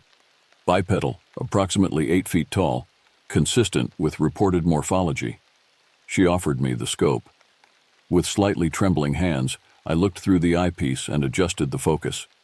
There, moving along the far shore with smooth, powerful strides, was a figure unlike anything I'd seen before. Tall and broad-shouldered, covered in dark hair or fur, it moved with a fluid grace that belied its massive size. Its arms swung longer than a human's would, occasionally touching the ground or grasping at vegetation as it passed. As I watched, it paused, then slowly turned its head toward us. Even at this distance, I could sense its awareness. It knew exactly where we were. For a moment that seemed to stretch into infinity, we observed each other across the expanse of the lake. Then, with deliberate purpose, it raised an arm and appeared to gesture toward the mountains behind it, before melting into the forest with shocking speed for something so large. Did you see that? I gasped, lowering the scope. It gestured, Okalik confirmed, her voice tight with excitement. Complex communication behavior. Donnelly was already reviewing the thermal footage. We've got it recorded. Not high-resolution visible light, but definitive thermal imaging of a large bipedal subject moving in a non-human gait pattern. It was showing us something, I said, still processing what I'd witnessed. Pointing toward the mountains, or warning us away from them, Okalik suggested. We spent the morning reviewing the data they'd collected, thermal images, audio recordings, and measurements calculated from the visual reference points. Everything supported the presence of an organism matching reported Sasquatch characteristics. "It's not conclusive proof," Okalik cautioned as we examined the evidence. "But it's the best documentation I've seen in years of research." "What now?" I asked. "More monitoring?" "Absolutely," Donnelly nodded. "But we should also explore where it was directing our attention. Those ridges to the northeast, is there anything significant up there?" I considered the question. "There's an area locals call the Echo Valley about 4 miles in that direction. Old-growth forest, some caves formed by ancient lava tubes. It's off the marked trails, so it sees very little human traffic." "Perfect Sasquatch habitat," Donnelly mused. "Shelter, seclusion, likely water sources. It's rough terrain," I warned. "And if there is something up there that doesn't want company." "All the more reason to investigate carefully," Okalik finished. "We'll need your guidance, Kale. Would you be willing to take us there tomorrow?" I hesitated. My ranger duties technically covered trail maintenance and visitor safety, not escorting Bigfoot researchers on speculative expeditions. Yet my curiosity was thoroughly piqued, and as the local authority, I justified that investigating unusual activity in the wilderness was within my purview. "I'll take you," I agreed. "But we go prepared, move carefully, and at the first sign of danger, we retreat, no arguments." They readily agreed to my terms, and we spent the remainder of the day preparing for the expedition. I plotted our route, ensuring we had alternate paths for both ascent and descent if needed. The researchers gathered their portable recording equipment and sample collection materials. That evening, as we finalized our preparations, I found myself remembering more of my grandfather's stories, particularly his warnings about respecting the domains of the old ones. "They watch from the high places," he would say, his weathered face solemn in the firelight. "Those who enter their sacred grounds uninvited may never return to tell what they found." As a child, such tales had thrilled and frightened me. As an adult, I'd dismissed them as cautionary fables, designed to keep curious children from wandering too far. Now, I wasn't so sure. After the researchers returned to their cabin, I sat alone on my porch, watching darkness claim the forest once more. The lake reflected a sky brilliant with stars, the Milky Way stretching across the heavens like a river of light. In such moments, the modern world with its certainties and scientific classifications seemed very far away. What if we were wrong about so many things? What if the natural world contained mysteries that had evaded our instruments and methodologies precisely because they existed at the edges of our understanding? As if in answer to my unspoken questions, a long, mournful call echoed across the lake. The same haunting vocalization we'd heard on Donnelly's recording, but closer now, more powerful. It reverberated through the trees and seemed to penetrate directly into my chest. Ancient and wild and utterly beyond human experience. From the guest cabin, I heard excited movement, as the researchers presumably scrambled to document the sound. But I remained motionless, letting the call wash over me, speaking to something primal in my own consciousness. It wasn't a warning or a threat. It was a proclamation, a reminder that these mountains and forests existed long before humans named and claimed them, and would endure long after our brief stewardship ended. Whatever awaited us in Echo Valley, I knew with sudden clarity that we weren't the discoverers here. We were the discovered, assessed, and permitted to proceed, or not, according to judgments we could barely comprehend. The call faded gradually, leaving behind a profound silence filled with possibility and danger in equal measure. Tomorrow would bring us face to face with something that had persisted at the margins of human awareness for centuries.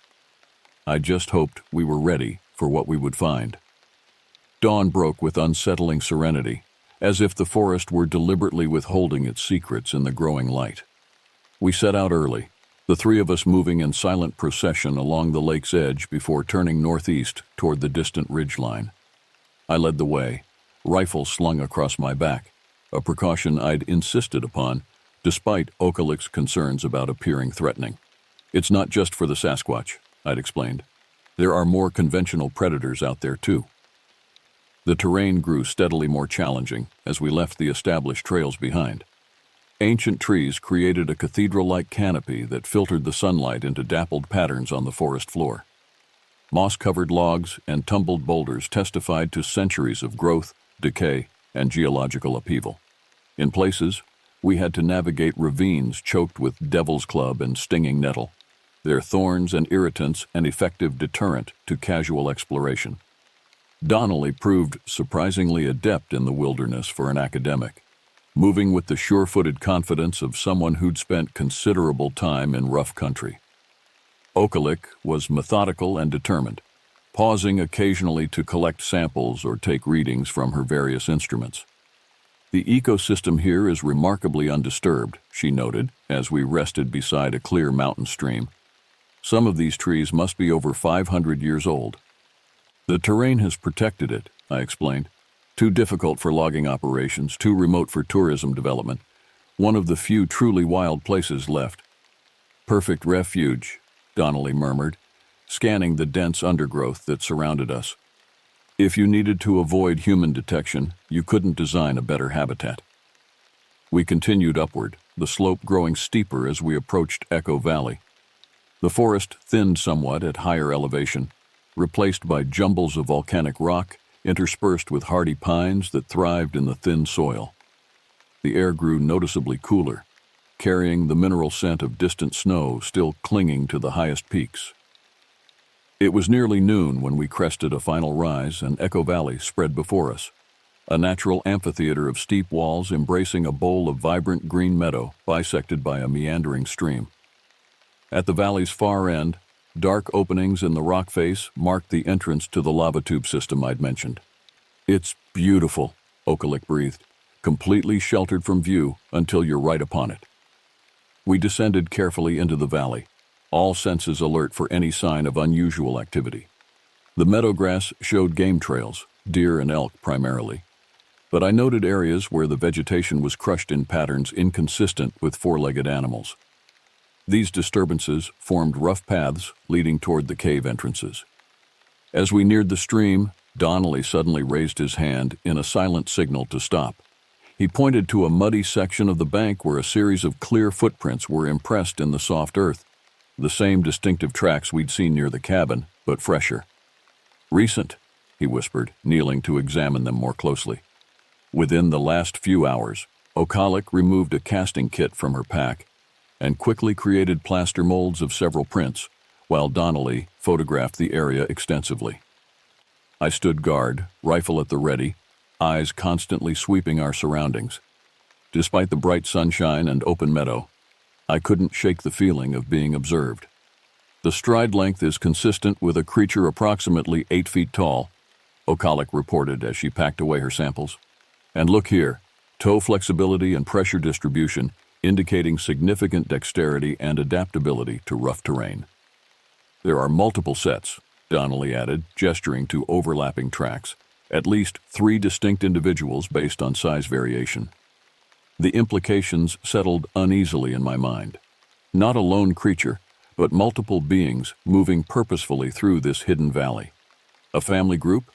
A community? The caves are the logical next step, Okalik suggested, gazing toward the dark openings in the distance. I hesitated. If these are intelligent beings with a social structure, those caves might be their home. Entering would be an intrusion. We'll be respectful, she assured me. Observe only from the entrance if possible. No deep exploration without clear signs it's safe to proceed. Reluctantly, I agreed, and we continued across the meadow toward the cave system. As we approached, the entrances resolved into 3 distinct openings of varying sizes. The largest was easily 15 feet high, a yawning portal into darkness that seemed to swallow the sunlight. The area around the entrances showed clear signs of regular use: packed earth, broken branches arranged in patterns too deliberate to be natural, and most tellingly, a collection of large bones stacked neatly to one side of the main opening. Examination showed them to be predominantly deer and elk, with some smaller mammals mixed in. Food remains, Donnelly whispered, but organized, not scattered like you'd see at a predator's den. Okalik knelt beside a flat stone positioned near the entrance. Its surface bore dark stains and deep scoring marks. "Cutting tool marks," she murmured. They're processing their food. The evidence of tool use and organizational behavior sent a shiver down my spine. These weren't simple animals operating on instinct. Whatever lived here demonstrated complex, learned behaviors passed down through observation and instruction. We approached the main cave entrance cautiously. The temperature dropped noticeably as we neared the opening, cool air flowing outward in a gentle but persistent current. Strange, musty odors wafted from within. The familiar musky scent I'd encountered before, but also wood smoke, decaying vegetation, and something else I couldn't identify. Donnelly set up a powerful lantern that cast light several yards into the cave, revealing a wide, smooth-floored passage that curved gradually leftward before disappearing into darkness. The walls showed signs of both natural formation and deliberate modification. Areas smoothed by tools, niches carved into the rock that held various objects, stones of unusual shapes and colors, feathers, animal bones, and what appeared to be crude implements fashioned from wood and stone. "This is beyond anything we've documented," Okalik said, her voice barely audible. "Evidence of material culture, tool use, possibly ritual objects." She was reaching for her camera when a sound froze us in place, a low, rhythmic thumping emanating from deep within the cave system. It wasn't mechanical, but rather organic, like large hands beating against hollow logs or stone. The rhythm was complex, changing in ways that suggested communication rather than random noise. "It's a warning," I said instinctively, though I couldn't have explained how I knew.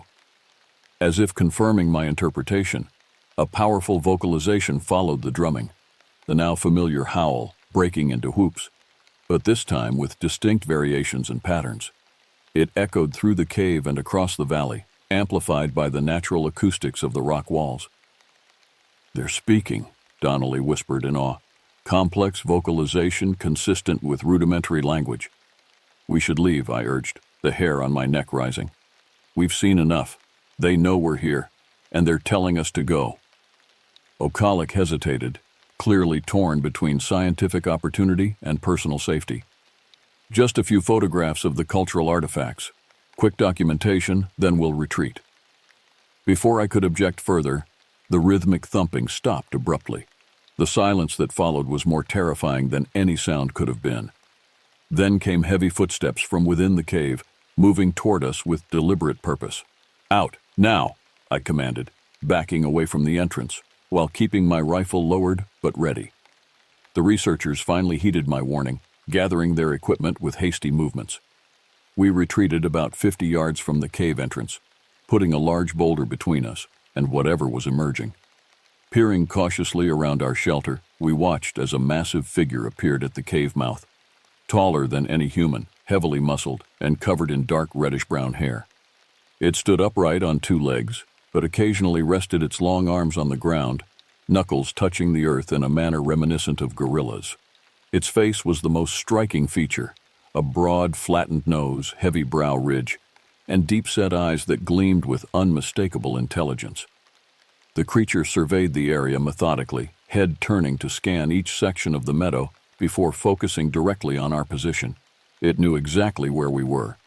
A second figure appeared beside the first, slightly smaller but with similar features, perhaps female to the first one's male.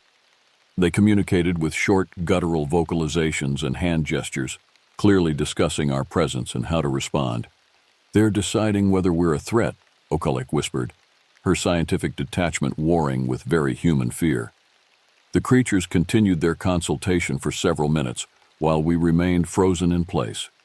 Then, with startling decisiveness, the larger one strode forward into the meadow, covering ground with long, powerful steps.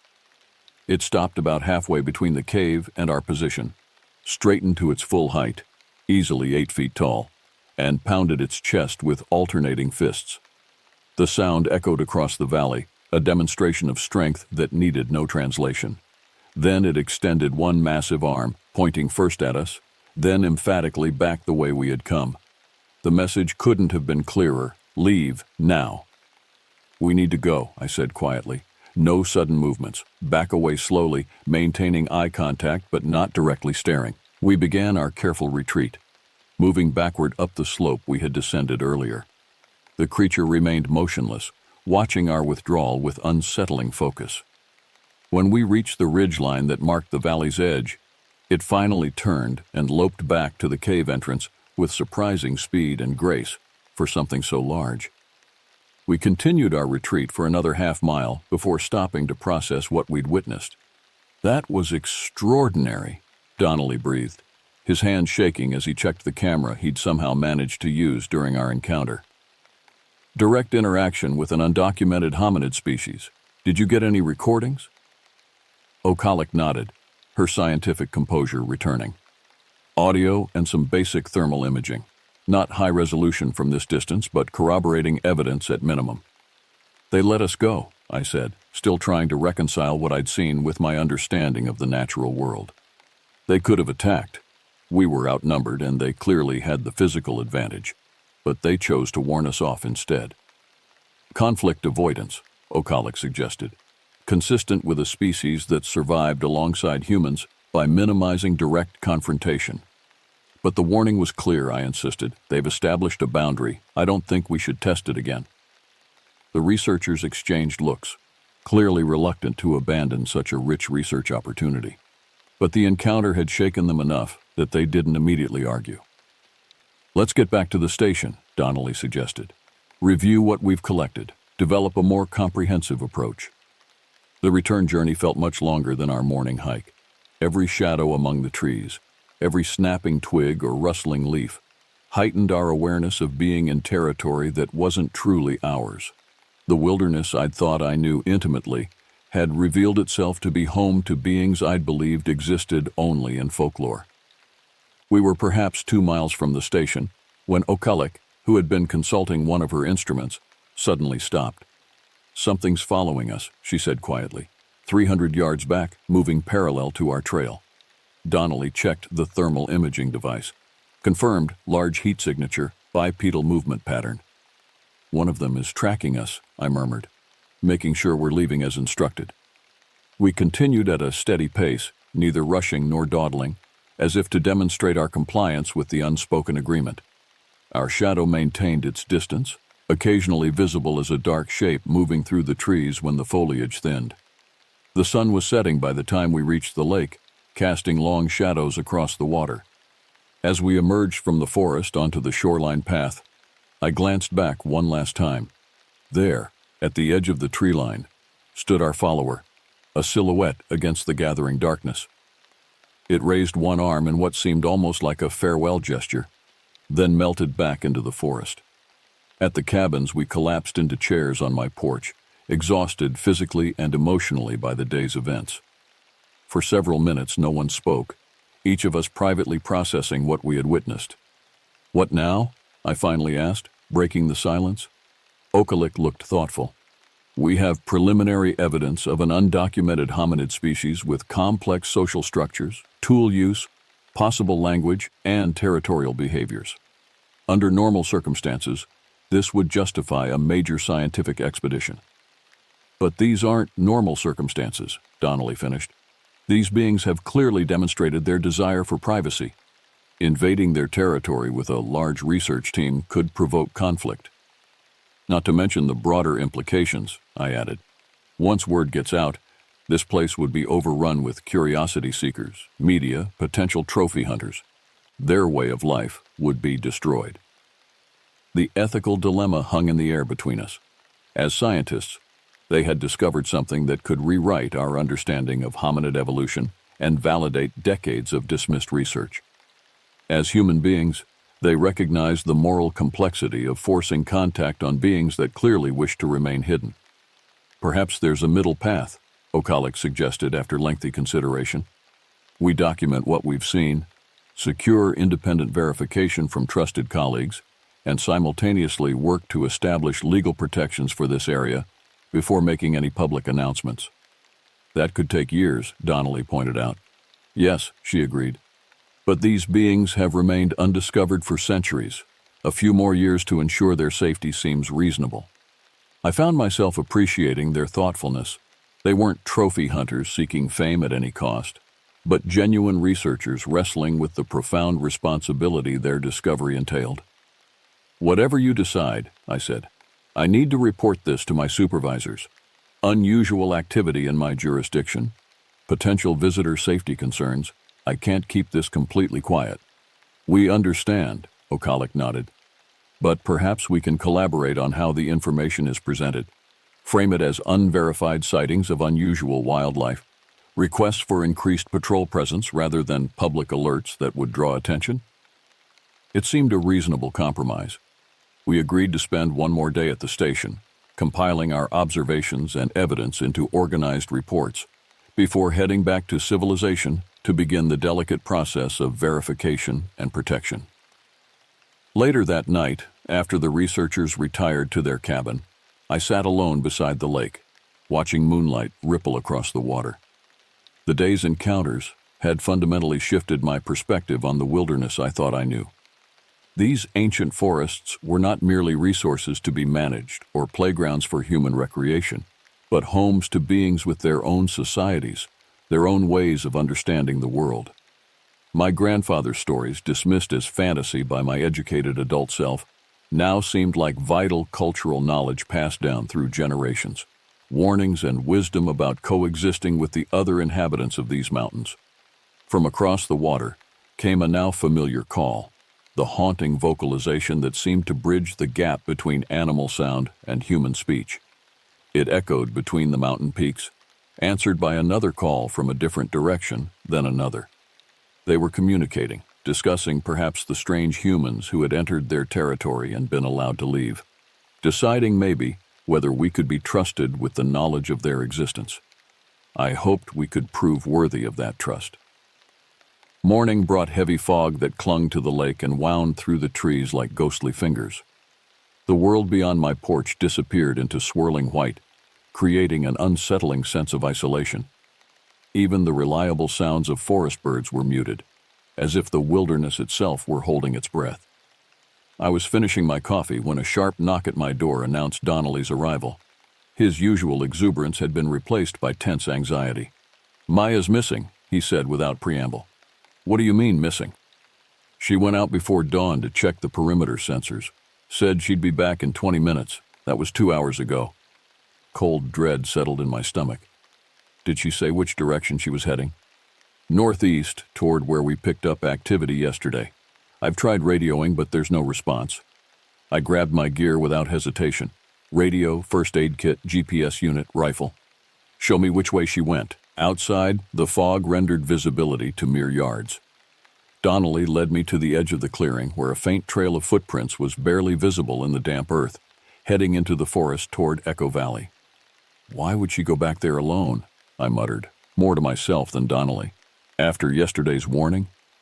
"She was excited about the documentation we gathered," he replied, his Australian accent thickening with worry. "Said something about getting clearer audio recordings of morning vocalizations when they might be most active." I keyed my radio. "Dr. Okalik, this is Ranger Rivers. Please respond." Static was the only reply. I tried twice more with the same result. "The mountains sometimes block transmission," I explained, though we both knew that didn't fully account for the silence. "Let's follow her trail as far as we can in this fog. If we haven't found her by the time visibility improves, I'll call for backup." The tracking was difficult in the misty conditions. Okalik had clearly tried to be careful, but occasional broken twigs and disturbed undergrowth confirmed her passage. She had indeed been heading back toward Echo Valley, though whether she intended to reach the caves or merely set up recording equipment at a safe distance wasn't clear. We'd been following her trail for nearly an hour when Donnelly spotted something caught on a thorny bush, a small scrap of fabric that matched Okalik's jacket. Beyond it, the signs of her passage became more erratic, with wider spaces between identifiable tracks and increasing disturbance to the surrounding vegetation. "She was moving faster here," I observed, examining broken branches that hung askew. "Running, possibly." Donnelly's face paled. "From what?" The question lingered unanswered as we pressed forward, now moving with greater caution.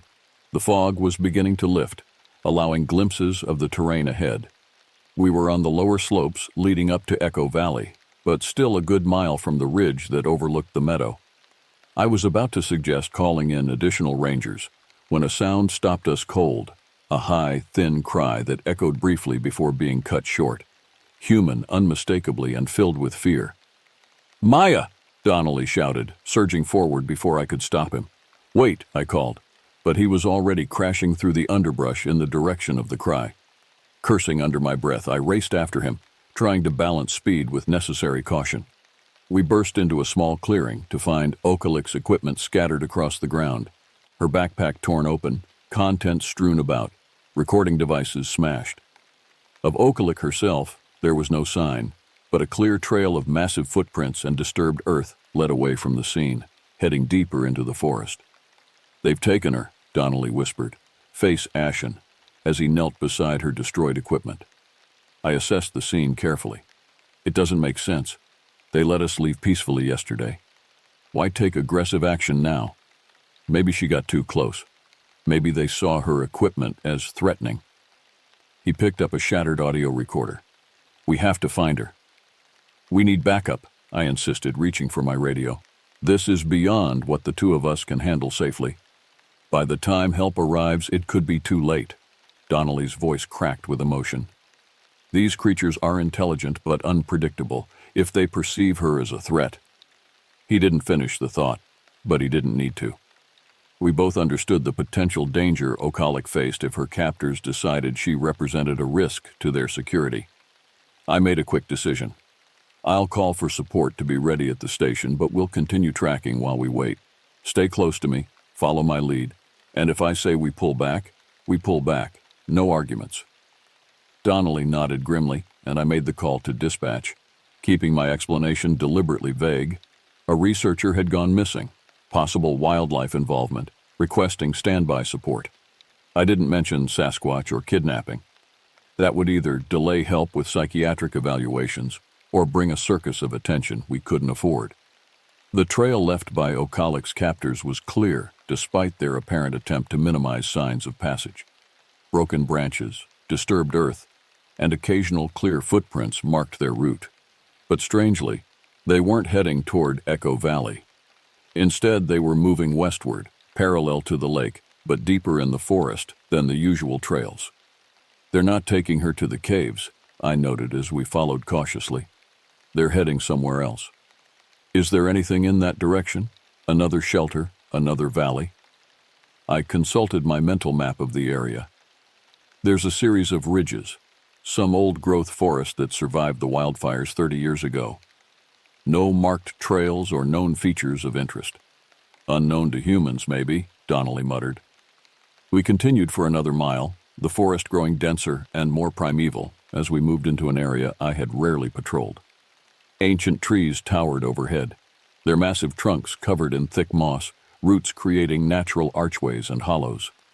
The ground grew increasingly rugged, with sharp upthrusts of volcanic rock breaking through the soil like the bones of the earth itself.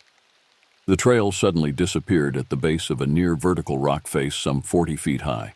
No footprints continued in either direction along its base. "Did they climb?" Donnelly asked, examining the rough surface. "With a struggling human captive?" "Unlikely." I scanned the rock face carefully, looking for any sign of passage. My eye caught a subtle shadow that didn't match the surrounding patterns. A dark recess, partially hidden by hanging vines and roots. "There," I pointed. "I think it's an opening." We approached cautiously. Pulling aside the curtain of vegetation revealed a narrow fissure in the rock, just wide enough for a human to squeeze through sideways. Cool air flowed outward, carrying that now familiar musky scent, along with the mineral smell of wet stone. "Another cave system," Donnelly whispered. "Not on any of your maps?" I shook my head. "Completely unknown, at least officially." From beyond the opening came a sound that froze my blood. Okalik's voice, distant but clear, calling Donnelly's name.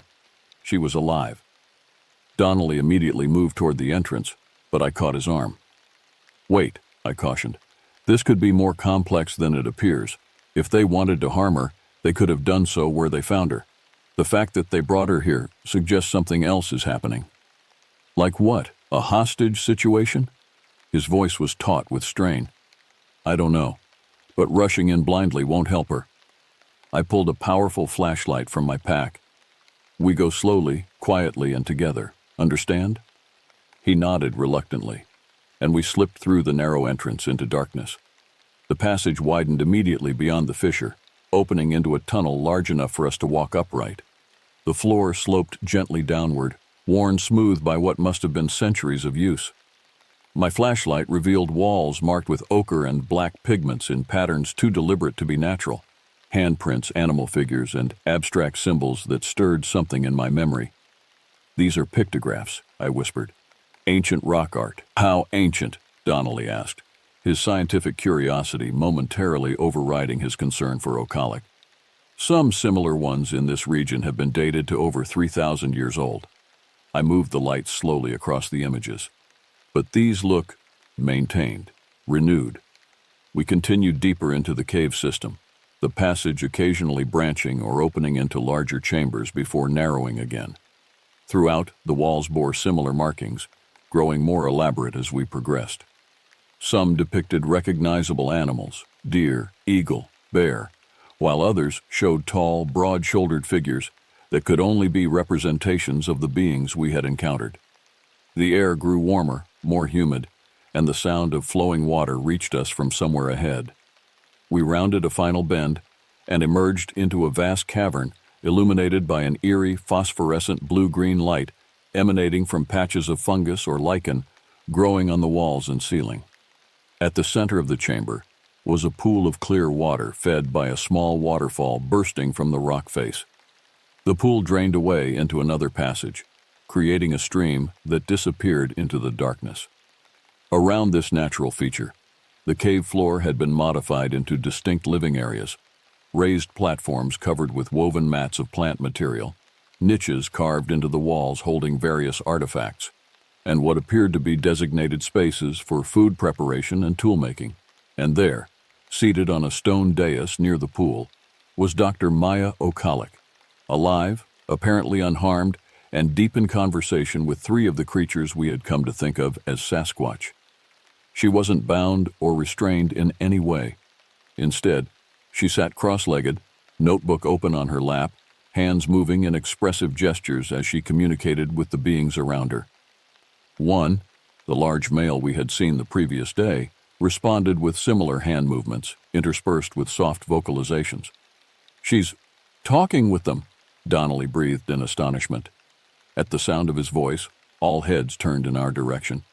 The largest creature rose to its full height, an imposing figure in the strange blue light, but made no aggressive move. Ocalic quickly stood and called out to us, "Ian, Kale, it's okay. They're not hostile. They brought me here to communicate." We approached cautiously, still uncertain of our welcome. As we drew closer, I noticed more details of the beings we were encountering. Their hair-covered bodies revealed subtle variations in coloration and facial features. The presumed male had streaks of silver in his otherwise dark pelage, while the smaller female's coat had a reddish tint. The third, smaller than the others, appeared juvenile. "This is extraordinary," Donnelly murmured, eyes wide with wonder. "A completely undocumented social group with complex cultural behaviors?" Ocalic gestured for us to join her, her expression a mixture of excitement and awe. "They've been trying to communicate with us since we arrived," she explained rapidly. "The destroyed equipment wasn't an attack. They were examining it and didn't understand its fragility. When they realized I was alone, they decided to bring me here, to show me." "Show you what?" I asked, still keeping a cautious distance from our hosts. "Their home, their history." She gestured to the pictographs that covered the walls of the main chamber. "They've been here for thousands of years, living alongside humans but separate, watching our development, our expansion." "How are you communicating?" Donnelly asked, his scientific curiosity fully engaged despite the bizarre circumstances. "Combination of sign language, drawings, and some vocalizations I'm starting to recognize. They're incredibly intelligent, Ian. They have a complex language of their own, and some of them have learned to understand human speech, though their vocal anatomy prevents them from reproducing it precisely." The largest of the creatures, the silverback, as I found myself thinking of him, moved forward with deliberate slowness, stopping a few feet from where we stood. His deep-set eyes studied us with undeniable intelligence, assessing our reactions and demeanor. Then, with movements that seemed practiced but not entirely natural, he raised his hands and formed distinct signs that even I could recognize as American Sign Language. Friend, welcome, peace. Donnelly gasped. They've adapted human sign language? Selectively, Okalik nodded. They've observed human behavior for generations, learning what they could from a distance. They know multiple human languages but primarily use their own communication systems. The silverback signed again. Why here? Why now? Okalik turned to us. They want to know why we've come to their territory now, after so long avoiding direct contact. I thought about my grandfather's stories, about the traditions that spoke of these beings as guardians of wild places. Ask them if humans once knew them better in the past. She relayed the question through signs and gestures.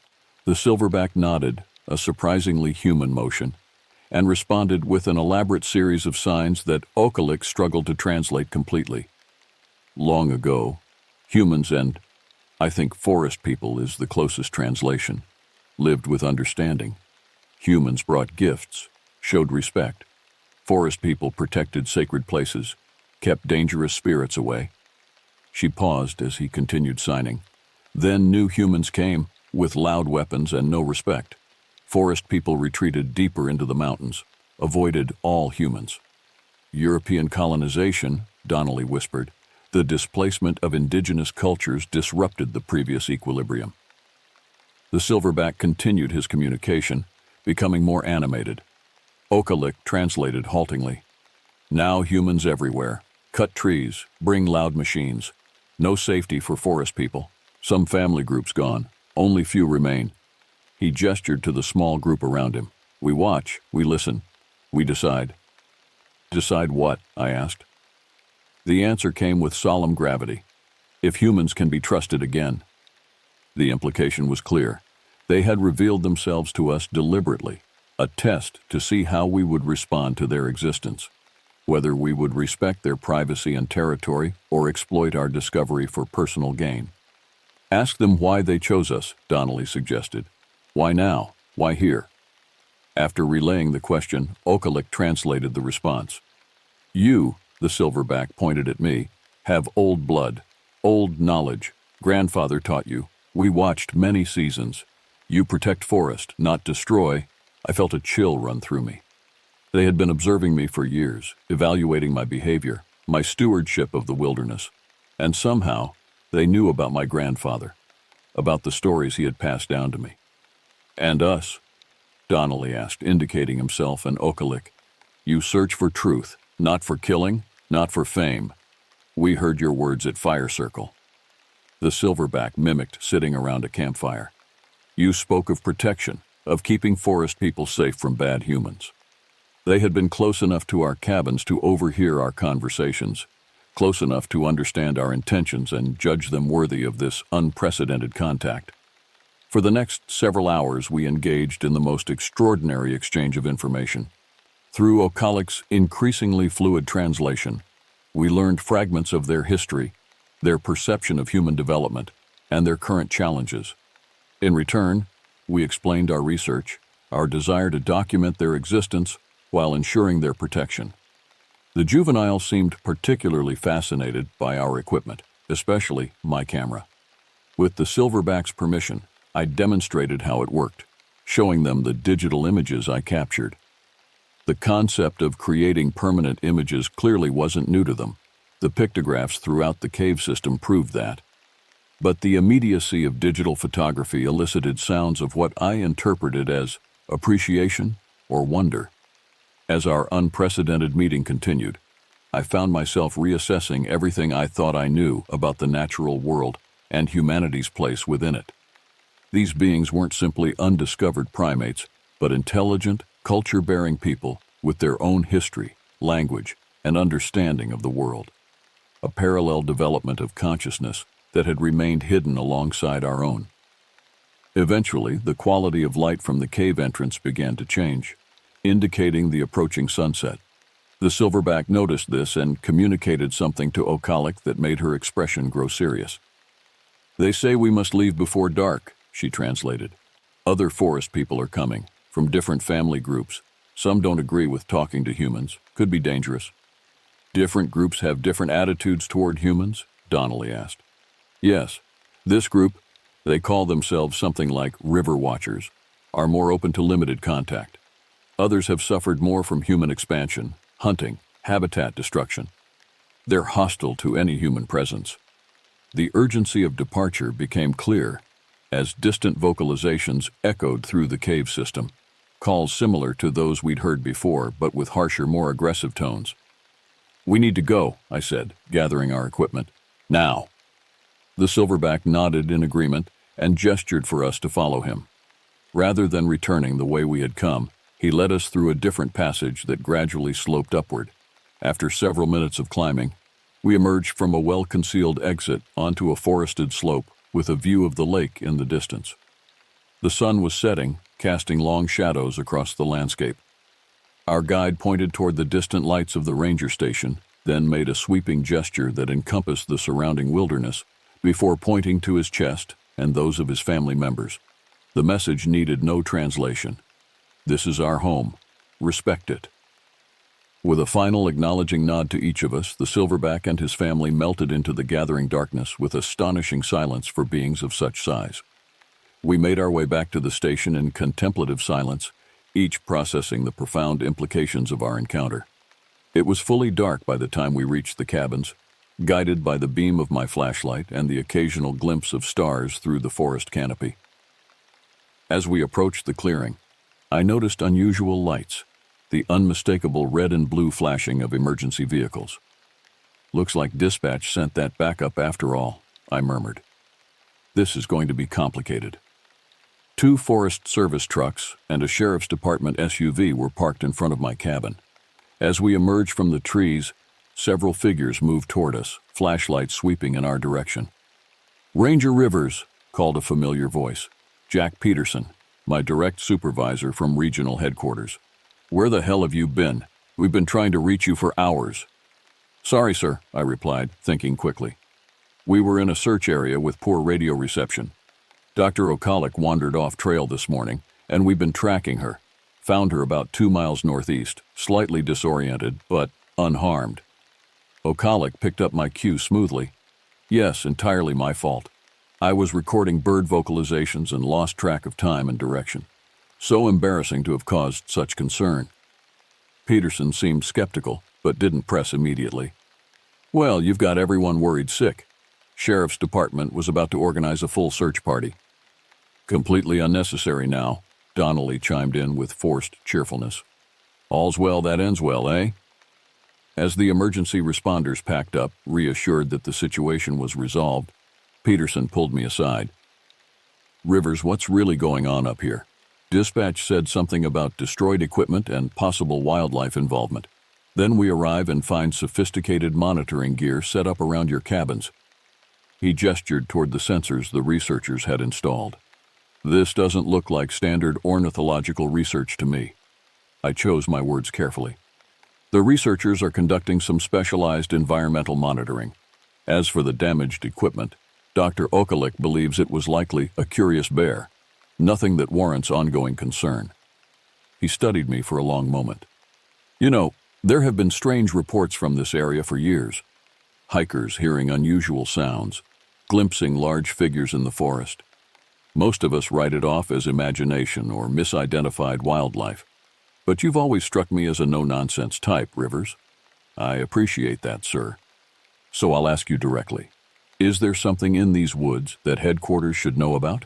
Something that might represent a threat to visitors or staff? I met his gaze steadily. No threat, sir, as long as visitors respect wilderness regulations and stay on marked trails. The backcountry here is remote and challenging. People need to be properly prepared and follow established guidelines. It wasn't a direct answer to his question, but it wasn't a lie either. The beings we had encountered posed no danger to humans who respected their territory. Peterson seemed to accept this, though his expression suggested he knew I was withholding something. All right, Rivers, I trust your judgment, but I want daily check-ins from now on, and immediate notification of any unusual incidents. Yes, sir. Understood. After the official vehicles departed, the three of us gathered in my cabin, the weight of our shared secret creating a new bond between us. What do we do now? Donnelly asked, breaking the silence. We have evidence of a previously undocumented hominid species with complex language, social structures, and cultural behaviors. This could be the most significant anthropological discovery of the century. Or a catastrophe for them if handled badly, O'Callaghan countered. If their existence becomes public knowledge before proper protections are in place, their way of life could be destroyed overnight. I considered the trust that had been placed in us, not just by the beings we now knew existed, but by my grandfather and all those who had preserved the knowledge of these forest people through generations of stories dismissed as mere folklore. I think we need to honor the choice they've made, I said finally. They revealed themselves to us deliberately, testing whether humans could be trusted again after generations of conflict and avoidance. How we respond to that trust will determine not just the fate of this particular group, but potentially all the remaining family groups in the region. So we proceed carefully, O'Callaghan nodded. Documented evidence kept secure. Controlled disclosure to select scientific colleagues who share our commitment to protection. Advocacy for expanded wilderness preservation in this region, without revealing the specific reason. And we continue the dialogue they have initiated, Donnelly added. Learn their language more thoroughly, understand their needs and boundaries, establish a foundation for limited but respectful coexistence. It was an enormous responsibility, becoming the intermediaries between two intelligent species with a complex and often troubled history of interaction.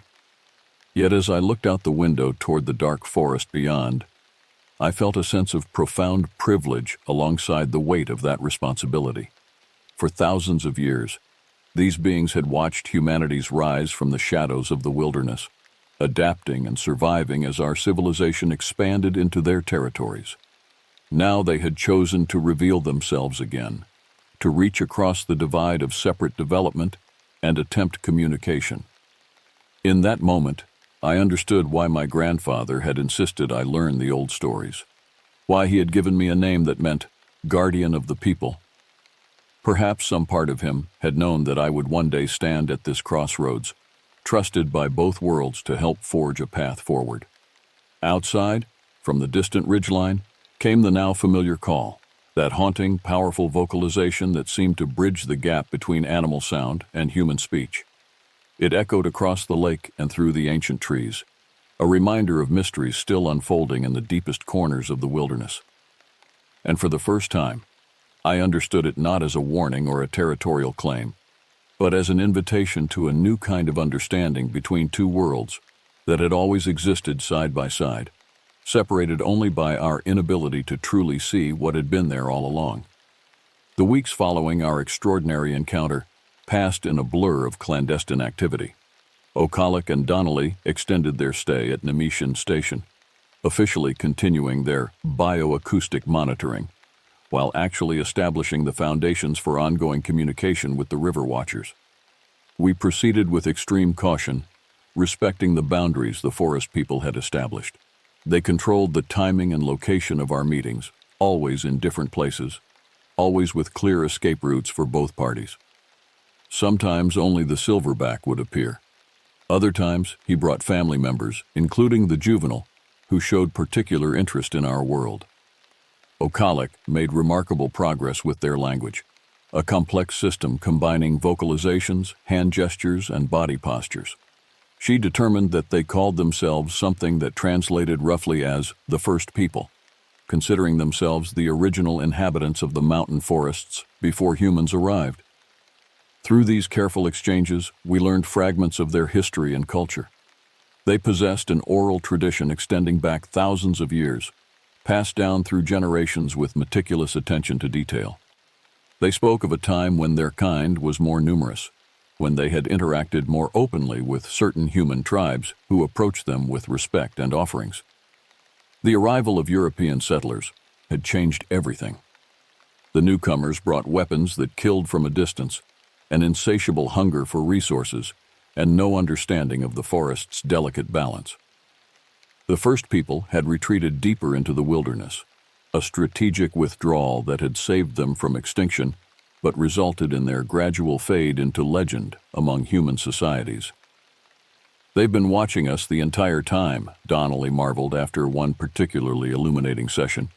"Observing our technological development, our wars, our environmental impacts. They know more about us than we know about them." "Which explains their caution," Okalik added. "They've seen what happens when humans discover something valuable or unique."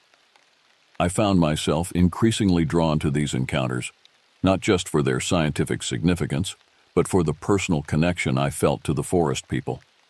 Something about their presence resonated with the stories my grandfather had told, with the name he had given me. In their company, I felt a sense of belonging I'd never fully experienced in human society. The silverback, whom we had come to call Sentinel based on Okalik's translation of his role in the group, seemed to recognize this connection. During our meetings, he often directed specific communications to me, referring to knowledge passed down through generations, to ancient agreements between our kinds that had been forgotten by most humans but preserved in the memories of the first people.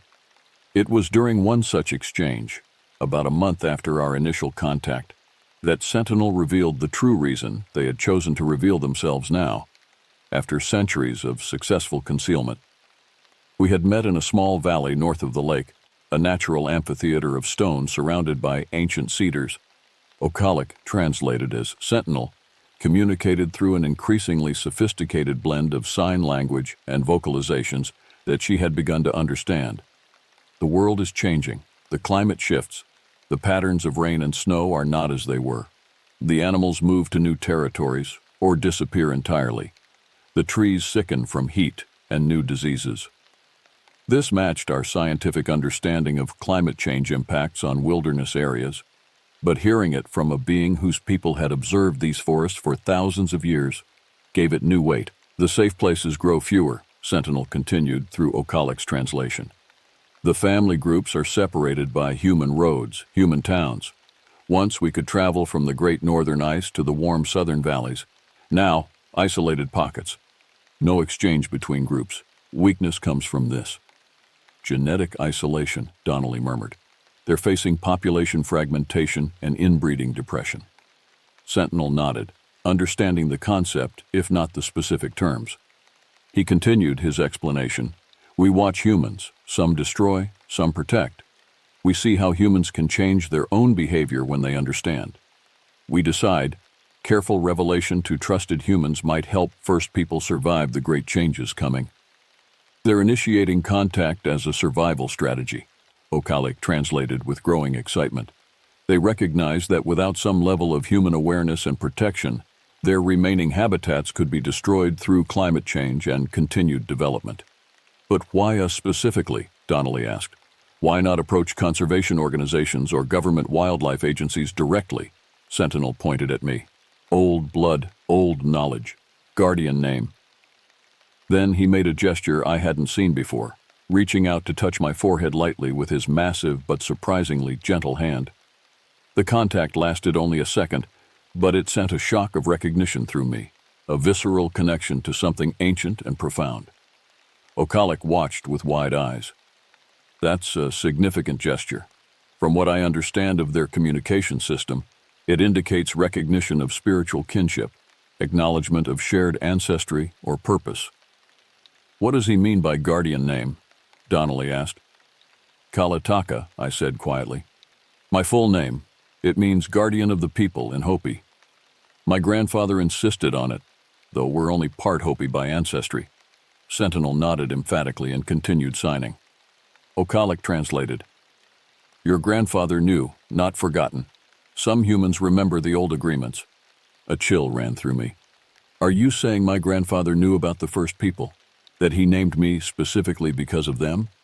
The answer came with certainty. "Yes.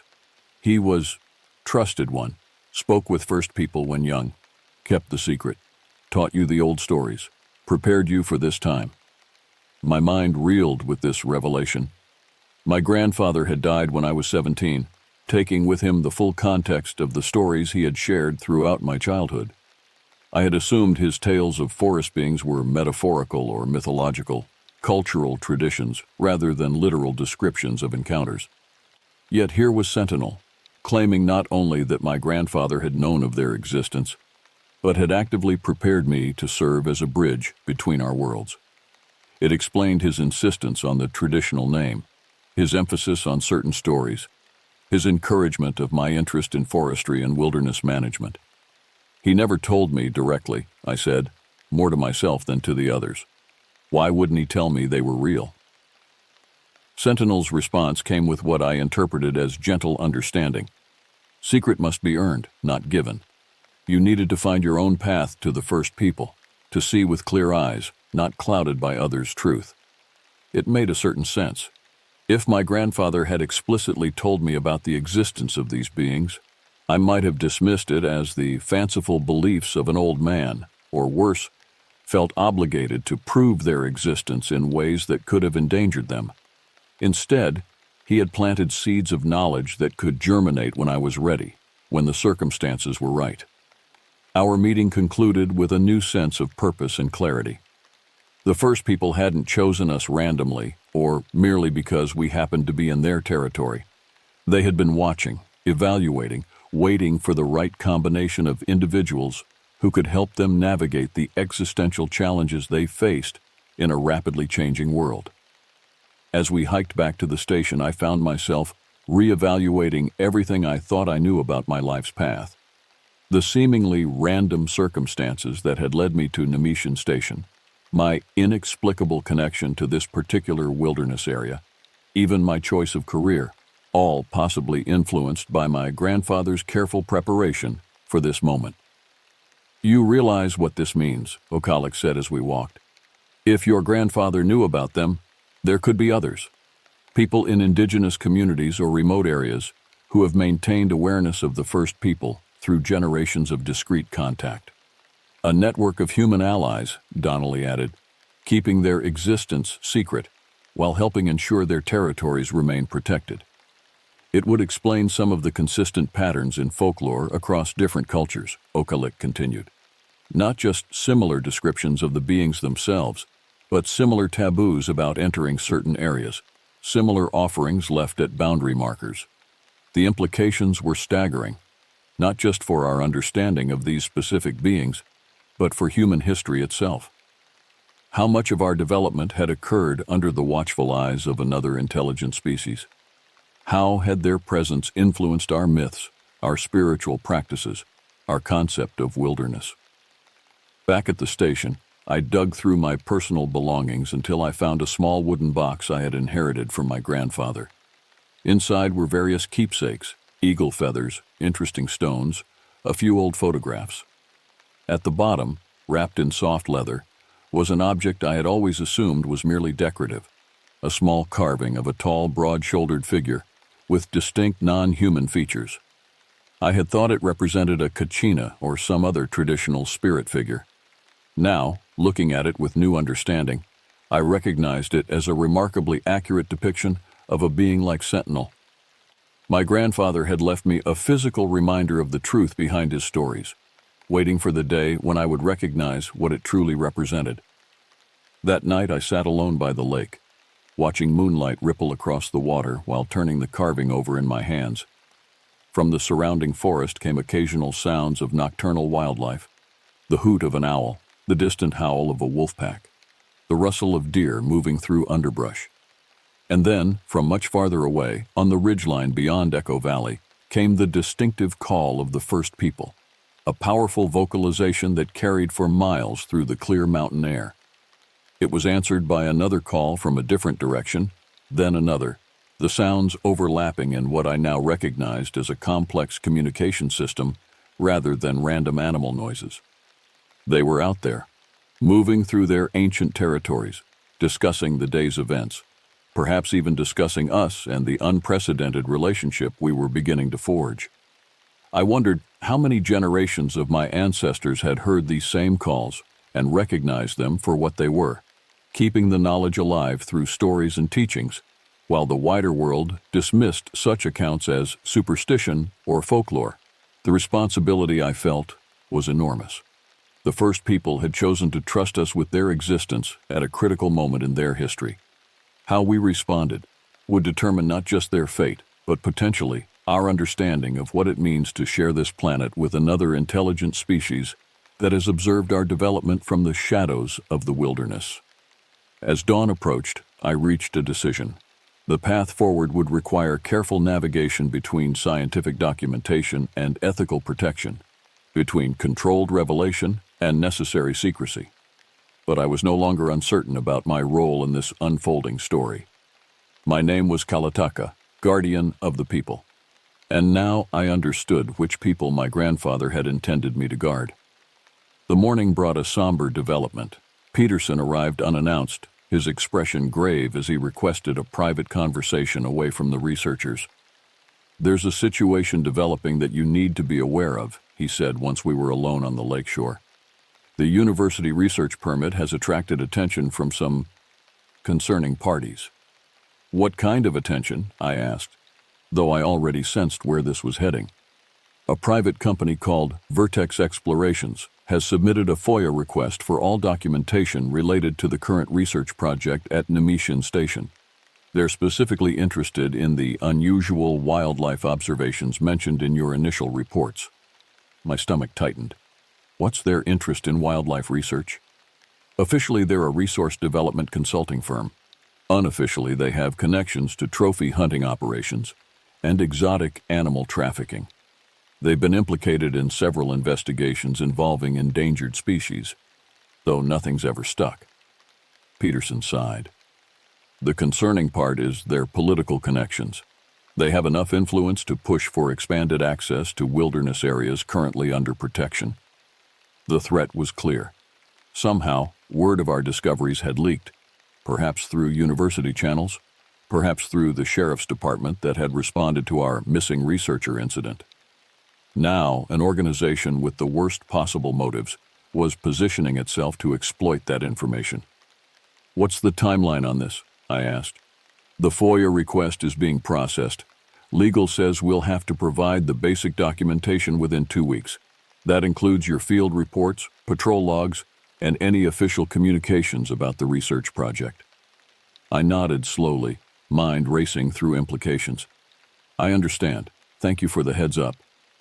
"Rivers," Peterson said carefully, "I don't know exactly what you found up here, but I've worked in these forests for 30 years, and I've heard the stories. If there's something in these mountains that needs protection from people like Vertex, now's the time to ensure that protection is in place." His meaning was clear. Whatever my personal beliefs about the first people, Peterson was offering tacit support for measures that would preserve the wilderness from exploitation. After he departed, I called an emergency meeting with Okalik and Donnelly. Their reaction to the news was as grave as I expected. "This is precisely the scenario we feared," Okalik said. "Commercial interests getting wind of something unusual before proper scientific documentation and protection can be established." "How much do they know?" Donnelly asked. "Your reports didn't specifically mention Sasquatch or hominids, did they?" "No, just unusual wildlife activity and unidentified large mammals. But combined with the university research permit and the emergency response incident, it's enough to attract attention from people looking for the next exotic trophy. We need to accelerate our documentation and protection strategy," Okalik decided. "I have contacts at the Interior Department and in several conservation organizations. With the right approach, we could secure emergency habitat protection based on endangered species considerations, without immediately specifying which species. And I can work through academic channels to establish peer review protocols for our findings," Donnelly added. "Create a framework for controlled scientific assessment that prioritizes subject safety over publicity." Their professionalism was reassuring, but I knew we faced a race against time.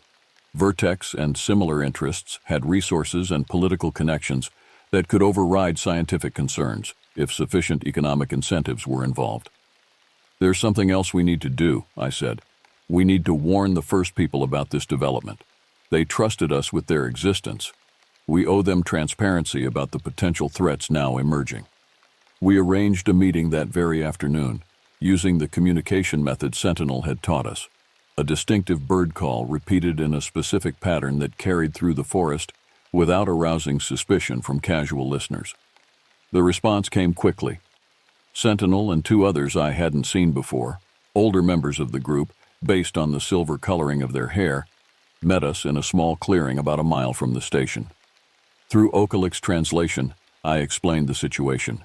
Unknown parties with potential harmful intent had become aware of unusual activity in the area and were seeking information and access.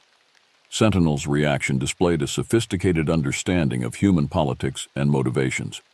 He asked detailed questions about Vertex's capabilities, their connections to government authorities, and the timeline for potential intrusion into First People territory. The older members of the group communicated among themselves in their own language, a rapid exchange of vocalizations and gestures that Okalik couldn't fully translate. Their manner suggested concern but not panic, a measured assessment of threat from beings who had survived centuries of human expansion through careful adaptation and strategic withdrawal. Finally, Sentinel shared their decision. The First People would temporarily relocate deeper into the wilderness, away from areas with established human trails or monitoring equipment. They would remove or conceal signs of their presence near Echo Valley and the cave system we had visited. Most importantly, they would alert other family groups in the region about the potential threat, activating what appeared to be a long-established warning network that spanned territories far beyond Nemesia. "They've done this before," Okalik observed as she translated their plans. "This is a practiced response to human intrusion, strategic withdrawal and information sharing across multiple groups. Ask them how we can help," I said. "What can we do to minimize the danger?" Sentinel's answer was pragmatic. "Continue our scientific documentation but secure it thoroughly, control access to the station and surrounding areas as much as our authority permitted, and most importantly, maintain regular communication with the First People through the channels they had established." As the meeting concluded, Sentinel made a gesture I now recognized as their form of a formal agreement or pact. He placed one massive hand over his heart, then extended it toward us with fingers spread, an offering of trust combined with a request for protection. All three of us returned the gesture instinctively. In that moment, the weight of responsibility settled fully on my shoulders. This wasn't merely an exciting scientific discovery or a personal connection to my grandfather's legacy. It was a solemn commitment to protecting an entire people whose continued existence now depended partly on our actions. The next 2 weeks unfolded in a carefully orchestrated balance of official compliance and strategic omission. I submitted the required reports for the FOIA request, documenting only what was already in official records: unidentified wildlife activity, unusual vocalizations, researchers' interest in ecosystem health monitoring. Nothing that explicitly identified the presence of an undocumented hominid species.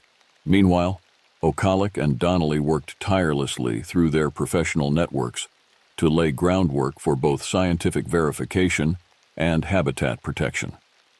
They arranged for a small, carefully selected team of trusted colleagues to review their preliminary findings under strict confidentiality agreements. They initiated discussions with conservation organizations about expanded wilderness protections based on sensitive ecosystem components requiring special consideration. Throughout this period, we maintained regular contact with Sentinel and his group, updating them on developments and receiving reports of their own observations. They confirmed that other family groups had received the warning and were implementing similar concealment strategies. They also reported increased human activity along the wilderness boundaries, individuals with surveying equipment and drones that didn't match standard Forest Service or research operations. Vertex was already conducting preliminary assessments, presumably in preparation for a more formal expedition once they obtained the information they sought. The situation came to a head 18 days after Peterson's warning. I returned from a boundary patrol to find an unfamiliar vehicle parked at the station, a black SUV with tinted windows and corporate plates. Standing on my porch, engaged in conversation with Okalik and Donnelly, was a man whose expensive outdoor clothing and manicured appearance marked him as an executive rather than a field researcher. "Ah, Ranger Rivers," he called as I approached, his smile not reaching his eyes. Just the man I was hoping to see. Victor Mercer, Executive Director of Special Projects at Vertex Explorations. His handshake was firm, but slightly damp, his manner aggressively confident. Your colleagues have been telling me about their fascinating research. Bioacoustic monitoring, environmental health indicators, all valuable data for sustainable resource management. I maintained a neutral expression. We value all scientific contributions to understanding these ecosystems, Mr. Mercer. What brings Vertex to Nemean? Direct, I appreciate that. His smile widened.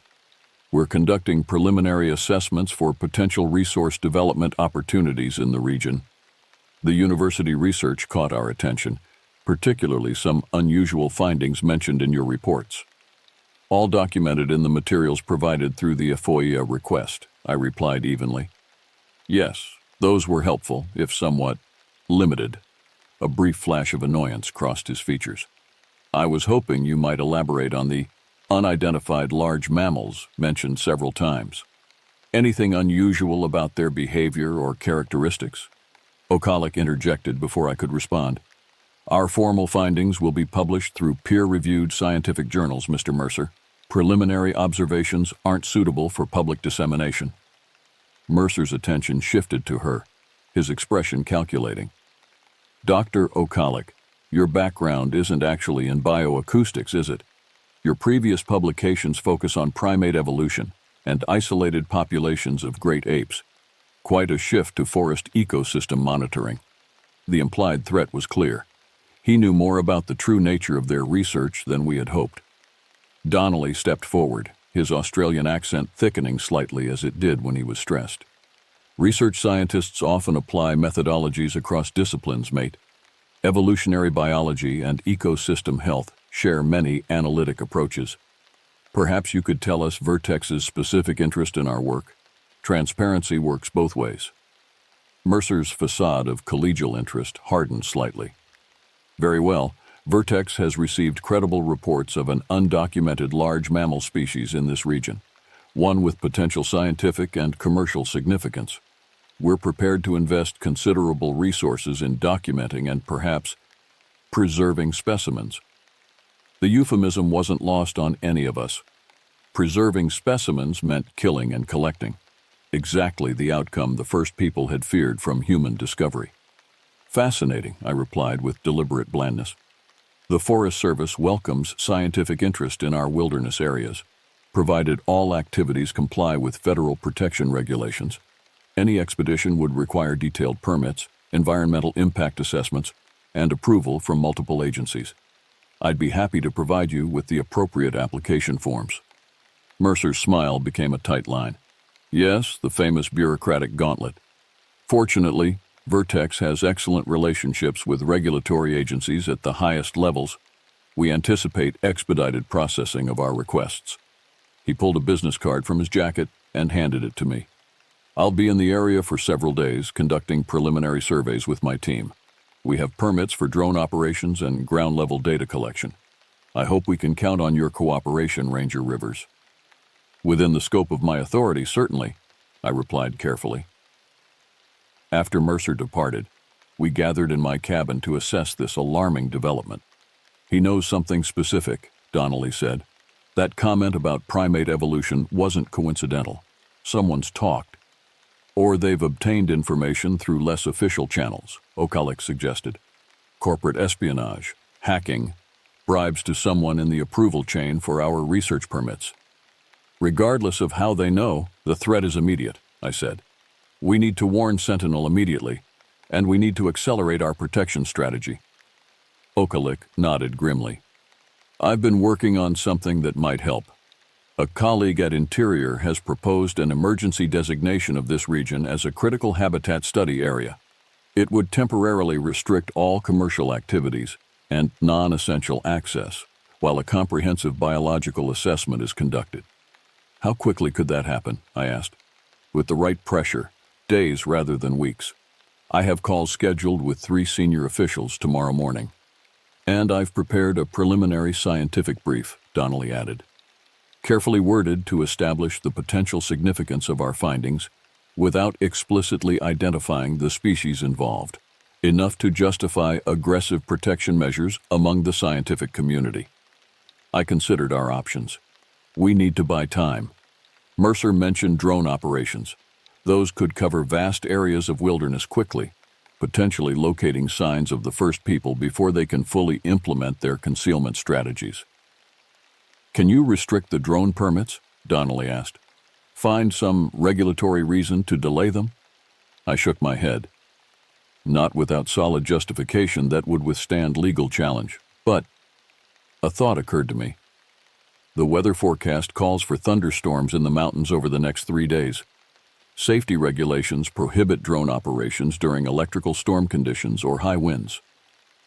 And if the weather stations happen to report higher wind speeds or storm probability than actually occurred? O'Callaghan suggested, understanding my implication. Technical glitches happen in remote monitoring equipment, I agreed, especially during storm systems. It wasn't a long-term solution, but it might provide the critical days needed for O'Callaghan's emergency designation to take effect. Sometimes, protecting the greater good required bending rules that would allow destruction if followed blindly. That evening, we traveled to the meeting point Sentinel had established for urgent communications. The Silverback arrived quickly, accompanied by a different group member, one with distinctive scarring across his chest that suggested a past encounter with human weapons. Through O'Callaghan's translation, we explained the immediate threat. Vertex had specific knowledge about a potential undiscovered species and were deploying drones and ground teams for extensive surveys. They had political connections that might override normal protective measures, and their interest was clearly in specimens rather than protection. Sentinel received this information with grim acknowledgement rather than surprise. The scarred individual, whom O'Callaghan identified by a name that translated roughly as battle scar, displayed more agitation, making emphatic gestures and vocalizations that suggested a preference for aggressive response rather than continued retreat. An intense discussion ensued between the two forest people, with Battlescar arguing forcefully for what O'Callaghan hesitantly translated as reminding humans why they fear the deep woods, while Sentinel advocated for continued strategic avoidance and alliance with supportive humans like ourselves. Eventually, Sentinel's position prevailed, though Battlescar's final gesture, a slashing motion across his throat, required no translation. If human intrusion reached a critical threshold, more direct measures would be considered. Their decision was multi-layered: immediate relocation of vulnerable group members, young, elderly, injured, to the most remote territories, deployment of scouts to track human movements, continuation of the ghost protocol, a systematic elimination of visible evidence of their presence, and maintained communication with our team for coordination purposes. As the meeting concluded, Battlescar approached me directly. Unlike Sentinel's generally gentle demeanor, this individual radiated controlled aggression. He pointed at me, then at himself, then made a gesture that O'Callaghan translated with visible discomfort. "If your kind betrays us, he will personally ensure you understand the consequences." I met his gaze steadily. "I understand, but know this. Not all humans are the same, just as I recognize not all of your people share the same views. I will do everything in my power to protect your territory and your people." Battlescar held my gaze for several long moments before giving a curt nod and melting into the forest with surprising speed for such a large being. Sentinel remained briefly, communicating a final message that resonated with unexpected depth. "Your grandfather faced this choice also. He chose wisely. Now the choice comes to you." With that cryptic statement, he too disappeared into the gathering darkness, leaving us to contemplate the escalating stakes of our involvement. The next 3 days unfolded in a careful dance of obstruction and preparation. As planned, the weather monitoring stations in the region began reporting anomalous wind conditions and increased storm probabilities, effectively grounding Vertex's drone operations. Meanwhile, Peterson, who had become a quiet ally without ever explicitly acknowledging the true nature of what we were protecting, implemented a series of routine trail closures and ranger patrols that effectively limited ground access to key areas. O'Callaghan and Donnelly worked tirelessly through their professional networks, building support for the emergency habitat designation while preparing scientific documentation that would withstand scrutiny without revealing more than necessary about the first people. Mercer grew increasingly frustrated with the delays, his initially polished corporate manner giving way to barely concealed threats about regulatory consequences and career implications. I maintained a rigidly professional approach, citing Forest Service protocols and safety regulations with meticulous attention to detail that gave him no actionable grounds for complaint. On the fourth day, a breakthrough. Ocalic received confirmation that the Interior Department had approved the Emergency Critical Habitat designation, effective immediately and lasting for an initial period of 120 days. All commercial permits for the region were temporarily suspended pending comprehensive biological assessment. I had the distinct pleasure of delivering this news to Mercer personally, presenting him with the official notification while maintaining a carefully neutral expression. "This is absurd," he fumed, scanning the document. "We'll have this overturned within days.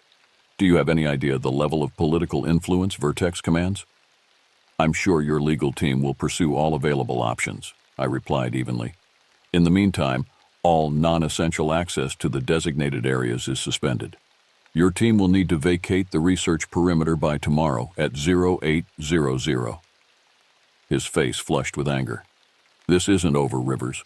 Whatever you and your scientist friends think you're protecting, Vertex will find it. And when we do, there will be consequences for this obstruction." "Just following federal regulations, Mr. Mercer. I'm sure a company with Vertex's reputation fully supports proper environmental protections." After he stormed off, Ocalic approached from where she had been observing the exchange. "That buys us time, but not security," she said quietly. "He's right about their influence. They'll work every angle to get this designation reversed." "Then we use the time wisely," I replied. "How soon can your scientific assessment team be on site?" 3 days. I've selected researchers with the highest ethical standards and previous experience with sensitive species. They understand the protocols, documentation without disturbance, classified findings until protection frameworks are established. It was a carefully balanced approach, gathering the scientific evidence needed to justify permanent protection while minimizing the risk to the first people during the process. Not ideal, but necessary given the realities of our legal system, which required documented evidence of what we were protecting. That evening, as Vertex reluctantly packed their equipment for mandatory departure, I traveled alone to the communication point to update Sentinel on these developments. The temporary victory, the continuing threats, the carefully controlled scientific assessment to come. I found not Sentinel waiting for me, but an older female I hadn't met before. Her silver-gray hair and deeply lined face suggested considerable age, yet she moved with surprising grace as she emerged from the shadows. Around her neck hung a pendant carved from polished stone, a symbol similar to the one on the carving my grandfather had left me. Through the limited sign language I had learned, supplemented by gestures and drawings in the dirt, she communicated her identity. She was the group's keeper of memories, responsible for maintaining the oral history and traditions of the first people through generations. She had known my grandfather during his youth, when he had encountered their kind while working as a seasonal forest guide.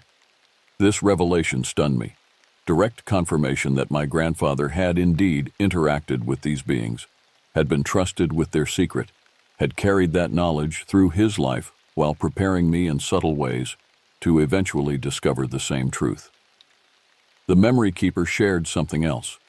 My grandfather had faced a similar situation decades earlier, when resource development interests had threatened First People territory. He had helped conceal their presence, had misdirected those seeking evidence, had chosen to protect rather than exploit his knowledge. Now, she indicated, the cycle had returned. Different humans, same threat. Different guardian, same choice. As our communication concluded, she performed a ceremony I didn't fully understand, but instinctively recognized as significant, marking my forehead with red ochre from a small pouch she carried, then placing her hands on my shoulders while making a series of vocalizations that seemed directed not at me, but at something unseen around us. When she finished, she pointed to the mountains, then to my heart, then made the sign for unity or connection, linking her fingers together in a powerful gesture that needed no translation. I was being formally acknowledged as a guardian of the First People, a role my grandfather had apparently held before me. Not a scientific observer or temporary ally, but someone bound to their welfare through generations of trust and shared purpose. The responsibility was immense, but I accepted it without hesitation. As the memory keeper disappeared into the forest, I felt a profound sense of clarity about the path forward, not just for the immediate crisis with Vertex, but for my life's work. The next 2 weeks unfolded in a carefully orchestrated ballet of scientific documentation, legal maneuvering, and continued protection of the First People's privacy. Okalik's assessment team arrived as scheduled, conducting their work with exceptional sensitivity to the ethical complexities involved. They gathered evidence of an undocumented hominid species, footprints, hair samples, vocalizations, even distant thermal imagery, while respecting the boundaries Sentinel had established. Vertex, as expected, mounted an aggressive legal and political campaign to overturn the emergency designation. They submitted formal complaints, leveraged political connections, even attempted to discredit Okalik and Donnelly's scientific credentials through background investigations and selective media leaks. But we had prepared well. The preliminary scientific evidence was compelling enough to withstand scrutiny. Conservation organizations rallied behind the habitat protection, recognizing its importance even without full disclosure of the specific species involved. Indigenous rights groups, subtly informed about the cultural significance of the area without explicit mention of the First People, added their considerable moral authority to the protection efforts. Most surprisingly, Peterson and several other veteran Forest Service personnel stepped forward with their own accounts of unexplained encounters over decades of wilderness management. Not direct confirmation of the First People, but enough corroborating evidence of something unusual to justify continued protection measures. By the end of the 3rd month, it became clear that the emergency designation would be extended and likely converted to permanent protected status. Vertex gradually reduced their active opposition, though Mercer made it clear in a final confrontational visit that they were merely redirecting their efforts rather than abandoning them. "There are other areas, other reports," he said as he prepared to depart. "Whatever you're hiding here, it can't be unique to just this location. We'll find evidence elsewhere, without your interference." His words were unsettling precisely because they contained truth. The First People weren't limited to Nemesian's territory. Their family groups extended throughout the mountain ranges of the Pacific Northwest, each facing similar pressures from human expansion and resource development.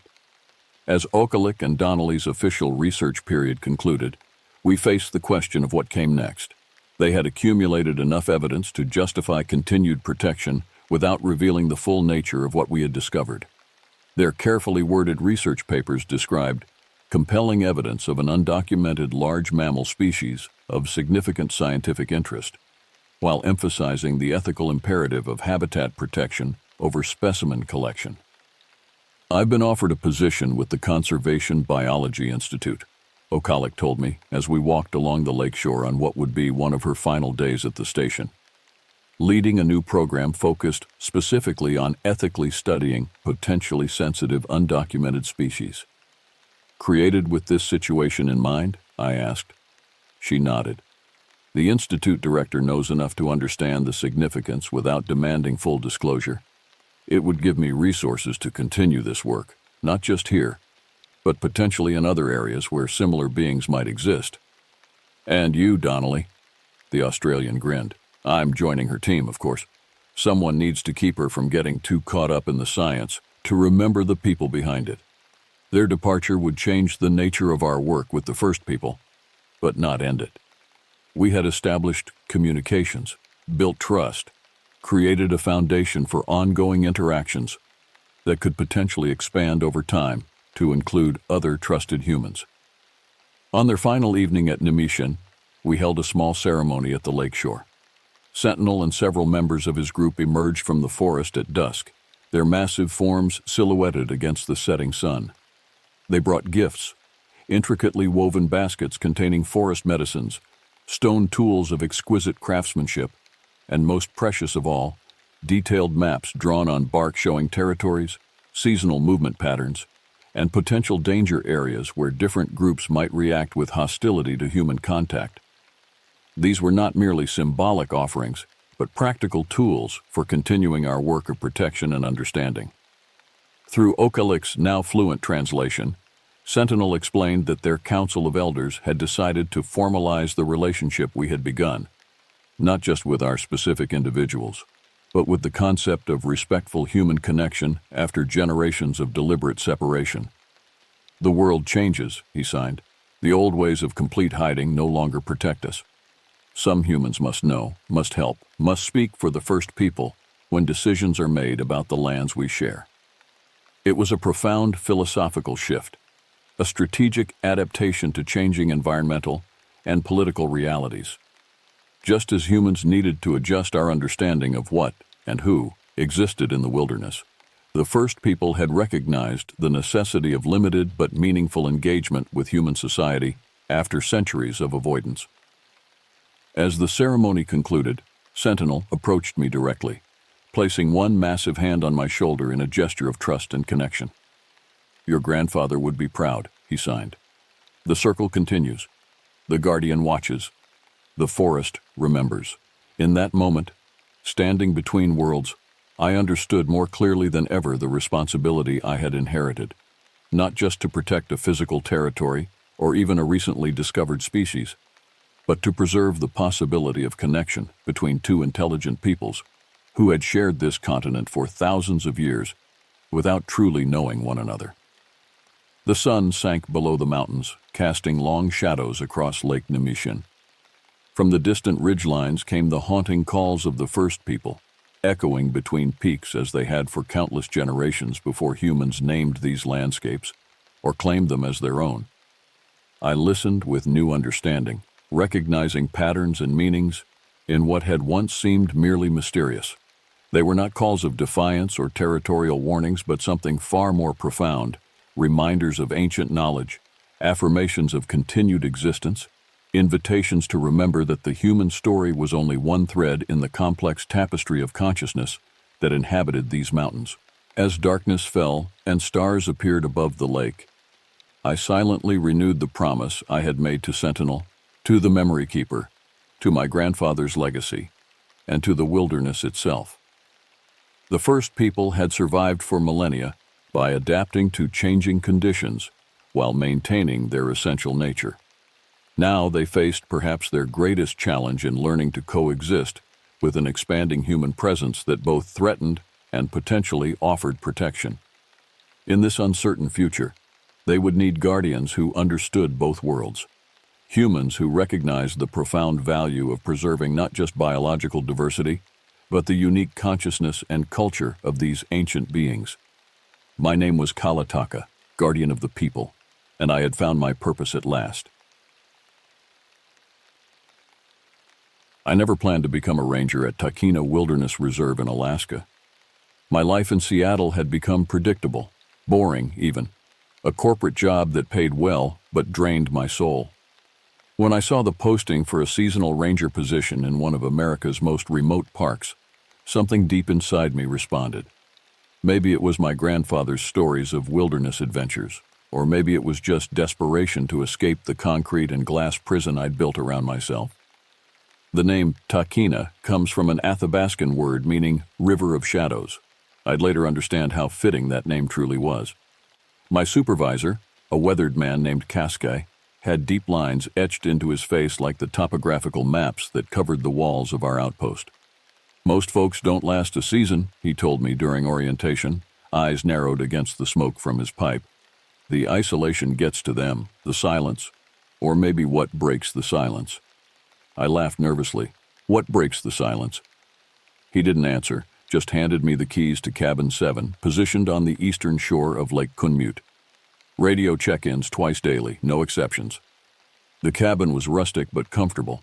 Solar panels for basic electricity, a wood stove for heat, and a small propane refrigerator. Through the windows, I could see the lake stretching out before me, crystal clear waters reflecting the surrounding mountains. My duties seemed straightforward: patrol designated areas, assist visitors, monitor wildlife activity, and document any unusual environmental changes. The reserve saw few tourists, mostly seasoned backpackers, and the occasional research team. During my first week, I settled into a routine: morning patrols, afternoon documentation, evening radio check-ins. The work was peaceful, the landscape breathtaking, until I found the footprints. They appeared after a light rain in the soft mud near Broken Pine Creek, about 3 miles from my cabin. At first, I thought they belonged to a bear, but the shape was all wrong. Too large, nearly 18 inches long with 5 distinct toes. The stride length measured nearly 4 feet. Whatever left these tracks was massive and walked on 2 legs. I photographed the prints and radioed Kasky. "Probably just a bear walking funny," he said dismissively. "Or someone playing games." "In size 30 shoes," I countered. "And there's no one registered in this section of the park." Static filled the radio for several seconds before Kasky responded. "Documented in your report. I'll send Raven to check it out tomorrow." Raven was the only other ranger stationed within 20 miles of my location, an Inuit woman who'd worked the reserve for nearly a decade. She rarely spoke during our brief encounters, but carried herself with quiet confidence that I envied. That night, I couldn't rest. Wind whistled through the trees surrounding my cabin, creating whispers that almost sounded like words. I added logs to the stove, trying to dispel the unusual chill that had settled over me. Just as darkness fully claimed the landscape, a sound cut through the night, a howl that started deep and guttural before rising to something that resembled a scream. It wasn't a wolf. It wasn't anything I recognized. I grabbed my flashlight and stepped onto the porch, scanning the tree line. Yellow eyes reflected the beam about 50 yards away, at a height that couldn't belong to any known predator in the region. When I adjusted the light, they vanished. The radio crackled. "You hear that?" Raven's voice, unusually tense. "Yeah," I replied, trying to keep my voice steady. "What was it?" "The old people call it tornate," she said softly. "The shadow walker." "What does that mean?" I asked, but the radio had gone silent. The next morning, I found deep scratch marks on the trees surrounding my cabin, 8 feet above the ground, too high for a bear. Something had circled my cabin while I slept. A week later, a group of hikers went missing. The search brought me face to face with something I couldn't explain, and couldn't escape. The lost hikers were a group of college students, 3 young men who'd ventured off-trail despite explicit warnings. Their last registered checkpoint was near Eagles Pass, about 5 miles from my cabin. I joined the search operation at dawn, along with Raven and 2 rangers from the western sector. "They probably just got turned around," said Mingan, one of the western rangers. "Happens all the time with these college kids. Too much confidence, not enough experience." Raven remained silent, her eyes constantly scanning the tree line. We split into pairs. Raven and I headed toward the dense pine forest that bordered the northern ridge. The day was unusually cold, with a fog that hung between the trees like cobwebs. "You've seen it, haven't you?" I finally asked as we crossed a small stream. "Whatever made those tracks?" Raven stopped, her expression unreadable. "My grandmother called them kushtaka. Others have different names. Most rangers who stay long enough encounter something. Bigfoot?" I said the word almost apologetically. "Names have power," she replied, "and whatever walks these woods is older than any name we've given it." By midday, we found the first sign of the missing hikers, a backpack hanging from a branch, about 10 feet off the ground. Not placed there, impaled there on a broken limb.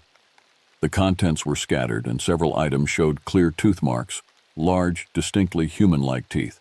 "Bears don't do this," I whispered. "No," Raven agreed, "they don't." We radioed our coordinates and continued. The forest grew denser, the fog thicker. Sounds became muffled, creating an unnatural pocket of silence broken only by our breathing and footsteps. Then we found the campsite. The tent was shredded, sleeping bags dragged several yards in different directions. But it was the trees that chilled me. Dozens of stone cairns surrounded the clearing, balanced impossibly on branches and stumps. No human could have reached some of those placements without equipment. "They're markers," Raven said quietly. "For what?" "Territory warnings. My people didn't come to these woods during certain seasons." A scream echoed through the trees. Human, male, terrified. We ran toward it, crashing through underbrush until we reached another clearing.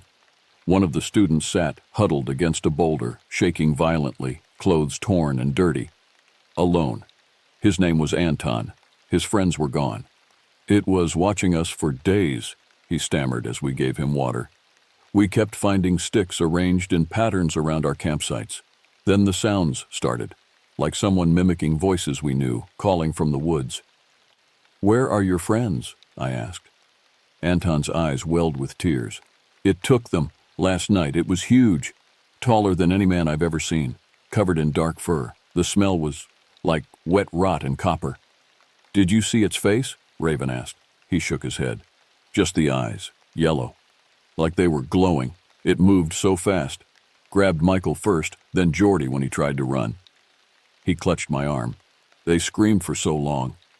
We got Anton back to the ranger station as quickly as possible. Search teams continued looking for the other students, but I knew, somehow I knew, they wouldn't be found. That evening, Kasky called an emergency meeting.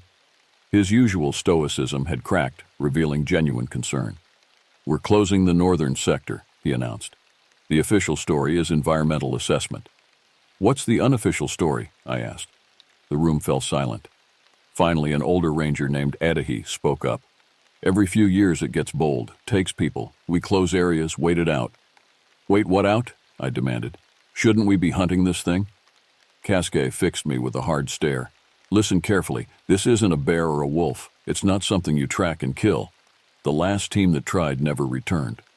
I returned to my cabin that night with a rifle I hadn't carried before. The darkness outside my windows seemed thicker somehow, more watchful. I triple-checked the locks, built up the fire, and tried to convince myself that Bigfoot was just a legend, that the missing hikers had encountered a bear or gotten lost in the vast wilderness.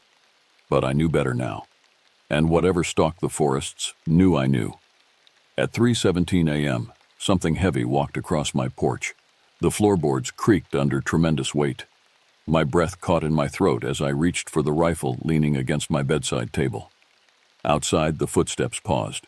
Something large sniffed at the doorframe, a deep, wet sound that raised the hair on my neck. I aimed the rifle at the door, hands trembling. The lock was sturdy, but it wouldn't hold against a determined predator, especially one strong enough to tear a tent to shreds. The radio on my desk suddenly crackled with static, making me flinch. Through the white noise came fragments of a voice, not Kasky or Raven, or any ranger I knew. It sounded like a broken recording, repeating the same partial phrases. "Coming through the trees," and "can't outrun." The voice on the radio wasn't coming from the station. Someone, or something, was broadcasting on our frequency. The creature outside began to circle the cabin. Its footsteps were methodical, almost deliberate. I followed the sound, moving from window to window. But the darkness outside revealed nothing except the occasional shadow passing between trees. Then came the knocking. 3 distinct taps on the west wall. Pause. 3 more taps. Not random pounding, but purposeful communication. "What do you want?" I whispered, not expecting an answer. The knocking stopped. Silence stretched for several long minutes. I began to wonder if it had left when something clattered onto the porch. Moving cautiously to the window, I peered out. A hiking boot lay on the wooden planks. I recognized it immediately, the same brand Anton had been wearing. But this wasn't Anton's boot. The size was different, and this one contained something dark and misshapen. I keyed the radio. "Raven, Kasky, anyone copy?" No response except more fragmented voices, whispering now. "Watches from the trees, and knows your scent." Dawn was still hours away. I built up the fire higher, creating a barrier of light and warmth. Outside, something large moved through the underbrush, circling wider now but still present. Watching, waiting. The stories I'd dismissed as folklore now seemed like warnings. The indigenous peoples of these regions had tales of creatures that walked the boundary between worlds. Not quite animal, not quite human, but ancient and intelligent, territorial, vengeful. When first light finally came, I stepped cautiously onto the porch, rifle ready. The boot was still there, but now I could see what it contained. A torn piece of map with a location marked in what looked disturbingly like dried blood. The marking showed a cave system near Black Ridge, about 8 miles northwest of my position. I recognized it from the topographical maps, a largely unexplored network of tunnels that most hikers avoided due to unstable conditions. I should have radioed it in, should have waited for backup, but the frequency was still compromised, filled with those whispering fragments that now seemed to be describing my own cabin, my own movements. Whatever we were dealing with, it was listening to our communications. I packed essential supplies and headed out.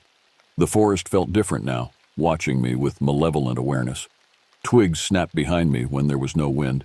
Patterns appeared in moss and stone that hadn't been there before. Arrows pointing northwest, toward the caves.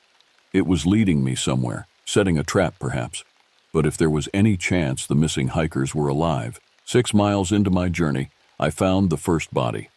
It hung suspended between 2 tall pines, intertwined in the branches as if placed there deliberately.